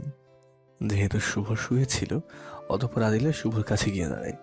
শুভ সকলকে উদ্দেশ্য করে বলে, আপনারা সকলে কি কিছু খেয়ে আসেন, আমার কথা চিন্তা করতে হবে না, আমি এখন ভালো আছি। শুভ বুঝতে পারে তার জন্য হয়তো চিন্তা করে খাওয়া দাওয়া কিছুই করেনি সবাই। পরে আদিলার মা বাবা আর তানজিলা চলে গেল, আদিলা আর আদনান ছাড়া। আরে আপনি জান না কেন? এইভাবে আমাকে পর করে দিও না শুভ, আমাকে মেরে ফেলো, তবুও আমাকে এইভাবে অবহেলা করো না। আমি না বুঝে ভুল করেছি, তোমাকে আমি বুঝতে পারিনি, তোমাকে কষ্ট দিয়েছি, তার জন্য আমাকে এমন শাস্তি দিও না। আমার অপরাধের কারণে তুমি আমাকে যে শাস্তি দেবে আমি মাথা পেতে নেব, কিন্তু তোমার থেকে পৃথক হতে পারবো না। আচ্ছা এখন যান, আমার ক্ষুধা লাগছে, আমার জন্য খাবার নিয়ে আসেন। আদিলা তখন দৌড়ে চলে যায়। কিছুক্ষণ পর খাবার নিয়ে আসে। প্লেটটা আদনানের হাতে দেন। আদিলা প্লেটটা আদনানের হাতে দিল। আব্বু, তখন আম্মুকে এগুলো খাইয়ে দাও। আদনান সেই খাবার তার মায়ের মুখে তুলে দেয়। আদিলা এক লোকমা মুখে নিয়ে শুভকে জড়িয়ে ধরে খেতে দেয়। পাগলিটা আমার কাঁদছে কেন? আমাকে ক্ষমা করে দিছো তো? আমার পিচ্ছি বউটার উপর কি অভিমান করে থাকতে পারি? আমি যে তাকে অনেক ভালোবাসি, কি করে তার কষ্ট সহ্য করবো বলো তো? আমি কি আমার পিচ্ছি বউটাকে কষ্ট দিতে পারি? তার উপর অভিমান করে কি থাকতে পারি? আমি যে তাকে বড্ড ভালোবাসি। তুমি আমাকে কচু ভালোবাসো। যদি আমাকে তুমি ভালোবাসতা তাহলে আমার সাথে তোমার এত বড় একটা রোগ গোপন করতে পারতে না। আমি চাইনি তোমাকে আবারও কষ্ট দিতে, তাই বলিনি। তুমি কি মনে করেছিলে তুমি আমাকে ছেড়ে চলে গেলে আমি সুখে থাকতাম? তুমি বলো আমাকে, তোমাকে ছাড়া আমি কিভাবে সুখে থাকবো? তুমি যে আমার একমাত্র সুখ। আর কখনো এমন করবে না তো বলো? আমাকে কথা দাও শুভ, আর একবার যদি এমন করো তাহলে এবার আমি সত্যি দুনিয়া ছেড়ে চলে যাব, কারো বাধা মানবো না। আর কখনো এমনটা করবো না। আমার পাগলিটা কি সব সময় মনের কথা খুলে বলবো। এবার খুশি তো? হুম। আচ্ছা আদিলা, তখন তুমি বললে আমি কিছু বললে সত্যি এবার তুমি দুনিয়া ছেড়ে চলে যাবে, তাহলে কি কখনো আমার জন্য দুনিয়া ছাড়তে চেয়েছিলে? হুম। কি? কখন? সেদিন যখন তুমি মাঝরাতে আমাকে ঘর থেকে বের করে দিয়েছিলে তখন আমার মাথায় কোনো কাজ করতেছিল না। কোথায় যাব আমি, তাও একটা মেয়ে হয়ে? আমি তো বাড়ি যেতে পারবো না, কারণ সেখান থেকে যে তোমার হাত ধরে পালিয়ে এসেছি। সেদিন যদি আমি বাড়িতে যেতাম তাহলে তুমি আমার মা বাবার চোখে খারাপ হয়ে যেতে। আমি চাইনি তোমাকে তাদের চোখে খারাপ বানাতে। তুমি খারাপ হলেও আমার, ভালো হলেও আমার। তাই সেদিন কোনো রাস্তা না পেয়ে তোমার রুমে চিঠি দিয়ে মরার জন্য মাঝ রাস্তায় দাঁড়িয়ে থাকি। হঠাৎ একটি গাড়ি আসে, তখন আমি মাঝ রাস্তায় চোখ বন্ধ করে শুয়ে পড়ি। কিছুক্ষণ পর আমি খেয়াল করি যে আমি এখনো বেঁচে আছি, আমার উপর দিয়ে গাড়ি যায়নি। পরে চোখ খুলে তাকাতেই দেখতে পাই আমার সামনে অপরিচিত বাবার বয়সী লোক রাগী চোখে দাঁড়িয়ে আছে। লোকটাকে দেখে উঠে যায়, তখনই ঠাস ঠাস করে দুটো চর মেরে আমাকে মরার কারণ জিজ্ঞেস করে। আমি শুরু থেকে শেষ পর্যন্ত বলি। পরে লোকটি, মা তুই যদি কিছু না মনে করিস তাহলে তোকে আমি আমার মেয়ে বানিয়ে নিয়ে যাব। তোকে মরতে হবে না, আবার নতুন করে শুরু করবি। যাবি কি আমার সাথে? জানিস মা, তোর মতোই আমার একটা মেয়ে ছিল। সে একটা ছেলেকে অনেক ভালোবাসতো, কিন্তু ছেলেটা তাকে ধোকা দেয়। আমার সরল সোজা মেয়েটি সেই ধোকা সহ্য করতে না পেরে আত্মহত্যা করে। যাবি মা আমার সাথে আমার মেয়ে হয়ে? কি বললি? আরেকবার ডাক মা। পরে আস্তে আস্তে আমি বাবার অফিসের সমস্ত কাজ শিখে ফেললাম। তখন বাবা আমার হাতেই অফিসের দায়িত্ব দিয়ে দেয়। এভাবেই আমার নতুন জীবন শুরু হয়। কিন্তু বিশ্বাস করো, তোমাকে যতবারই ভুলার চেষ্টা করছি ততবারই তোমার এক একটা স্মৃতি আমাকে তোমার মায়ায় জড়িয়ে তোমাকে ভুলতে দেয়নি। তাই প্রত্যেক দিন রাতে তোমার ছবি বুকে নিয়ে কান্না করতাম। কোন দিন তুমি আমার বুকে ফিরে আসবে, আমাকে বলবে আদিলা আমি ভুল করেছি, আমাকে তুমি ক্ষমা করে দাও, আমাকে আবার একটু তোমাকে ভালোবাসার সুযোগ দাও, এই বলে কান্না করতাম। তখন বাবা এসে আমাকে সান্ত্বনা দিত, কিন্তু সেটি আর বেশি দিন থাকেনি। হঠাৎ একদিন বাবার হার্ট অ্যাটাক হয়, তখনই তিনি মারা যায়। এরপরে আমি একা হয়ে যাই, প্রতিনিয়ত তোমাকে খুঁজতে থাকি। আমি তোমাকে অনেক কষ্ট দিয়ে ফেলেছি, তাই না? আমাকে তুমি মাফ করে দাও। তোমার সমস্ত অপরাধ আমি মাফ করে দিছি, আমাকেও তুমি মাফ করে দাও। আর কখনো আমাকে ছেড়ে যেও না। আর কখনো ছেড়ে যাবো না। মরার আগের মুহূর্ত অবধি তোমাকে ভালোবেসে যাব। তখন আদিলা শুভকে শক্ত করে জড়িয়ে ধরে। তখন আদনান বলে ওঠে, আব্বু তোমাকে উনি জড়িয়ে ধরছে কেন? ছেড়ে দিতে বলো না, না হলে আমি কিন্তু তোমার সাথে কথা বলবো না।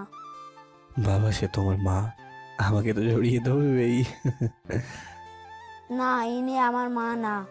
যে তোমাকে আমার সামনে কষ্টও দেয় সে কখনো আমার মা হতে পারে না। উনাকে চলে যেতে বলো, আমি আমার জন্য আর একটি মা নিয়ে আসবো। আদিলা যাও, তোমার ছেলের অভিমানটা ভেঙে তারপর আসো। আদিলা শুভকে ছেড়ে দিয়ে আদনানের কাছে আসে আর বলে, বাবা আমাকে মাফ করে দাও, এই যে কান ধরছি আর কখনো তোমার বাবাকে কষ্ট দেব না, মাফ করে দাও আমাকে। না, আমি তোমাকে মাফ করবো না। শুভ, তোমার ছেলেকে বলো যেন আমাকে মাফ করে। সে কখনোই আমার কথা শুনবে না। তুমি বললে আমাকে মাফ করবে। আব্বু, তুমি তোর আম্মুকে মাফ করে দাও। আচ্ছা, এইবারের মতো মাফ করলাম, বাবা বললো বলে। অতঃপর আদিলা আদনানকে চড়িয়ে ধরে কপালে একটা চুমু দিয়ে মনে মনে বলে, শালার বাবাটাও যেমন যদি ছেলেটারও বানায়, এই যে আমি কি করবো এই দুইটারে যেদি, হ্যাঁ এই দুইটা তো আমার জীবনের 12টা বাজিয়ে দেবে। এইভাবে কিছুদিন চলে যায়। শুভকেও ডাক্তারের রিলিজ দেয়। তারা সকলে শুভকে নিয়ে সিঙ্গাপুর থেকে ঢাকায় চলে আসে। চল সবাই আমাদের বাসায়। চল মা, যাবি না নাকি অভিমান করে থাকবি? না, চলো। তখন তানজিলা বলে উঠল, আপনারা যান, আমি যেতে পারবো না। আমার 2 দিন পর হবু স্বামী আসবে আমাকে নিতে। তোমরা যাও, আর এই নাও একটা চিঠি। শুভর হাতে দেয়। কিসের চিঠি আর কে দিয়েছে? জানি না ভাইয়া, মেয়েটাকে চিনি না। সে তোমাকে সিঙ্গাপুর নিয়ে যাওয়ার ব্যবস্থা করেছে। তার মানে আদিলা আমাকে সেখানে নিয়ে যায়নি, নিয়ে গেছে অন্য কেউ। ম্যাডাম তো পড়ে গেছে। অতঃপর শুভ চিঠি খুলেই অবাক। শুভ কি তাহলে আবার আদিলাকে ভুল বুঝবে, কষ্ট দেবে তাকে, নাকি মেনে নেবে? শুভ চিঠি খুলে পড়তে থাকে। আমি তোমার কাছে কিভাবে ক্ষমা চাইবো সেটা হয়তো জানি না, আর কি বা করলেই তুমি আমাকে ক্ষমা করবে আমি জানি না। আমি যে অপরাধ করেছি তার হয়তো ক্ষমা নেই, কিন্তু তোমার কাছে বড় একটা আশা নিয়ে ক্ষমা চাচ্ছি যে তুমি আমাকে মাফ করে দিবে শুভ। এই খারাপ মেয়েটাকে মাফ করে দিও। আমি তোমার পা ধরেই ক্ষমা চাইতাম, কিন্তু যে অপরাধ আমি করেছি তার জন্য তোমার সামনে যেতে আমার লজ্জা করে শুভ। তুমি যদি আমাকে মাফ না করো তাহলে হয়তো আল্লাহ আমাকে মাফ করবে। আমি মরলেও শান্তি পাবো না। আমি তোমার কাছে হাত জোর করে ক্ষমা চাচ্ছি, তুমি আমাকে মাফ করে দিও। সেদিন তুমি যখন আমার সামনে, আমি তোমার শত্রু জানা থাকার সত্ত্বেও তুমি আমার কলিজার টুকরো মেয়েটাকে অ্যাক্সিডেন্টের হাত থেকে বাঁচিয়েছিলে, সেদিন নিজের উপর কতটা ঘৃণ্য হচ্ছিল আমি তোমাকে বলতে পারবো না। অতঃপর যখন মেয়েটাকে আমার হাতে দিয়ে কোথায় চলে গেলে আর তোমাকে খুঁজে পাইনি, সেদিনের পর থেকে তোমার কাছে ক্ষমা চাওয়ার জন্য তোমাকে পাগলের মতো খুঁজে বেড়াতাম। কোথাও তোমার সন্ধান পেতাম না। হঠাৎ একদিন তোমাকে হাসপাতালে দেখতে পাই। কিসের জন্য যেন এসেছিলাম। তুমি চলে যাবার পর আমি ডাক্তারের সাথে কথা বলে জানতে পারি তোমার ক্যান্সার, বাঁচার সম্ভাবনা খুবই কম। সেদিনে আমি তোমার জন্য সিঙ্গাপুরের টিকিট কাটি, তোমাকে সেখানে নিয়ে তোমার চিকিৎসা করাবো বলে। অতঃপর ডাক্তারের থেকে এসে তোমাকে ফ্লো করে তোমার ঠিকানা জেনে যাই। বিশ্বাস করো, আমি তোমার সমস্যার কথা আদিলাকে বলতে চেয়েছিলাম, কিন্তু কিছু সমস্যার কারণে আসতে পারি নাই। সেদিন তোমার কথা আদিলাকে বলতে এসেছিলাম, কিন্তু তখন দেখি তোমাকে হাসপাতালে নিয়ে যাচ্ছে, তাই আর বলা হয়ে ওঠেনি। পরে আমি হাসপাতালে যাই, এরপর কি হয়েছে তা আপনারা জানেন, তাই আর বললাম না। আমি এতটুকু একটা কাজ করেছি শুধু তোমার থেকে ক্ষমা পাওয়ার আশায়। আমাকে মাফ করে দিও শুভ। ইতি, খারাপ মেয়ে তানিয়া। তানিয়ার মেয়েকে শুভ কিভাবে বাঁচিয়েছিল একটু পিছন থেকে ঘুরে আসি। একদিন শুভ একটা হসপিটালে যায় তার এক বন্ধুর জন্য কিছু ওষুধ কিনতে। সেখানে গিয়ে দেখতে পায় তানিয়া ডাক্তারকে কেঁদে কেঁদে বলছে, আপনার যত টাকা লাগে আপনি নেন, তবু আমার মেয়েকে বাঁচান। যেভাবেই হোক রক্ত জোগাড় করেন। আমরা চেষ্টা করতেছি ম্যাডাম, কিন্তু এই মুহূর্তে আমাদের কাছে এই রক্ত নাই। অন্য জায়গায় খোঁজ নিয়েছি, তারাও না করছে। অন্তত 2 ব্যাগ রক্ত শরীর দিতে হবে। পারলে আপনি চেষ্টা করেন, না হলে আমাদের কিছু করার নেই। আমরা চেষ্টা করতেছি, আরও করব। আপনিও চেষ্টা করেন যত তাড়াতাড়ি পারেন। এই বলে ডাক্তার চলে আসে। শুভ তখন ডাক্তারের থেকে জেনে নেয় রক্তের কি গ্রুপ। অতঃপর শুভ রক্তের গ্রুপের সাথে মিলে যায়। শুভ তখন 2 ব্যাগ রক্ত তার থেকে দিয়ে আসতে যাবে, তখনই তানিয়া দেখে ফেলে। তানিয়া শুভর কাছে যেতে লাগে, তখনই ডাক্তার তাকে ঢাক দেয়। তানিয়া আর শুভর সাথে সাক্ষাৎ হয় না। কাল চিঠি, এটা আর কি লেখা? চিঠি আদিলার হাতে দেয়। আদিলা পড়ে শুভকে বলে, মাফ করে দাও তাকে। ভুল তো মানুষের জীবনে হয়েই থাকে, আমাদেরও তো ভুল হয়েছে। আমরা দুজন দুজনকে মাফ করে দিছি, তাকেও মাফ করে দাও। আচ্ছা তুমি যখন বললে আমি মাফ করে দিলাম। তোমাকে একটা কথা বলবো, রাগ করবে না প্লিজ? পিছনের অতীত আবার টানছো? না শুভ, শুধু আমার ইচ্ছেটা প্রকাশ করলাম। এখন পূরণ করলেও তুমি করতে পারো, না করলেও করতে পারো, সেটা তোমার ইচ্ছা। আচ্ছা, যদি কোনোদিন তার সাথে আমার দেখা হয় তাহলে তোমার সাথে সাক্ষাৎকার করিয়ে দেবো। সেদিন তোমার যা ইচ্ছে তুমি তাকে জিজ্ঞেস করতে পারো। আর তুমি কি জন্য তাকে দেখতে চেয়েছো আমি বুঝতে পেরেছি। শুভ প্লিজ, তুমি আমাকে ভুল বোঝো না। আর কোনোদিন তাকে দেখার চেষ্টা করবে না, তাকে দেখবও না কখনো। আমাকে মাফ করে দাও প্লিজ। আরে পাগলি, মাপ চাওয়ার কি আছে? আমি জানি তুমি আমার উপর রাগ করছো। তুমি ভাবছো আমি তোমাকে সন্দেহ করছি। আমি আমার ভালোবাসার কসম দিয়ে বলছি, আমি তোমাকে সন্দেহ করি নাই। ধুর পাগলি, আমি জানি তুমি কখনো আমাকে সন্দেহ করবে না। গাড়িতে চলো, গাড়ি আমাদের জন্য অপেক্ষা করছে। অতঃপর তারা সকলে গাড়িতে উঠলো, তানজিলা ছাড়া। গাড়িতে আপন গতিতে চলতে থাকে। একসময় গাড়ি তাদের গন্তব্যে এসে দাঁড়ায়। গাড়ি থেকে একে একে নামতেই পিছন দিকে কে যেন আদিলার ঘাড়ে হাত দেয়, আর তাদের সে চমকে ওঠে। সে তো পিছন দিকে তাকাতেই অবাক। মায়া, তুই? এই বলে আদিলা মায়াকে জড়িয়ে ধরে। তুই আমার বেস্ট ফ্রেন্ড হয়ে এভাবে ভুলে যাবি কখনোই ভাবতে পারি নাই। তুই আমার জন্যই তোর ভালোবাসার মানুষটাকে আপন করে পেয়েছিস, আর আমাকে ভুলে গেছোস। একটি বারও যদি ফোন করে কথা বলতি তাও হয়তো এই মনটাকে শান্তি দিতে পারতাম যে আমার বেস্ট ফ্রেন্ডটা আমাকে ভুলে যায়নি। কিন্তু তুই এতদিনে একটা ফোনও দিস নাই। এতটা স্বার্থপর কিভাবে হলে? সরি দোস্ত, ক্ষমা করে দে, আমার ভুল হয়ে গেছে। তুই ভালো করেই জানিস আমার কাছে কেউ কোনো অপরাধ করলে তাকে শাস্তি না দিয়ে আমি ক্ষমা করি না। কি শাস্তি দিবি দে, তাও ক্ষমা করে দে। শাস্তিটা হলো তোর ছেলেকে আমার মেয়ের জন্য দিয়ে দিতে হবে। কি বলছিস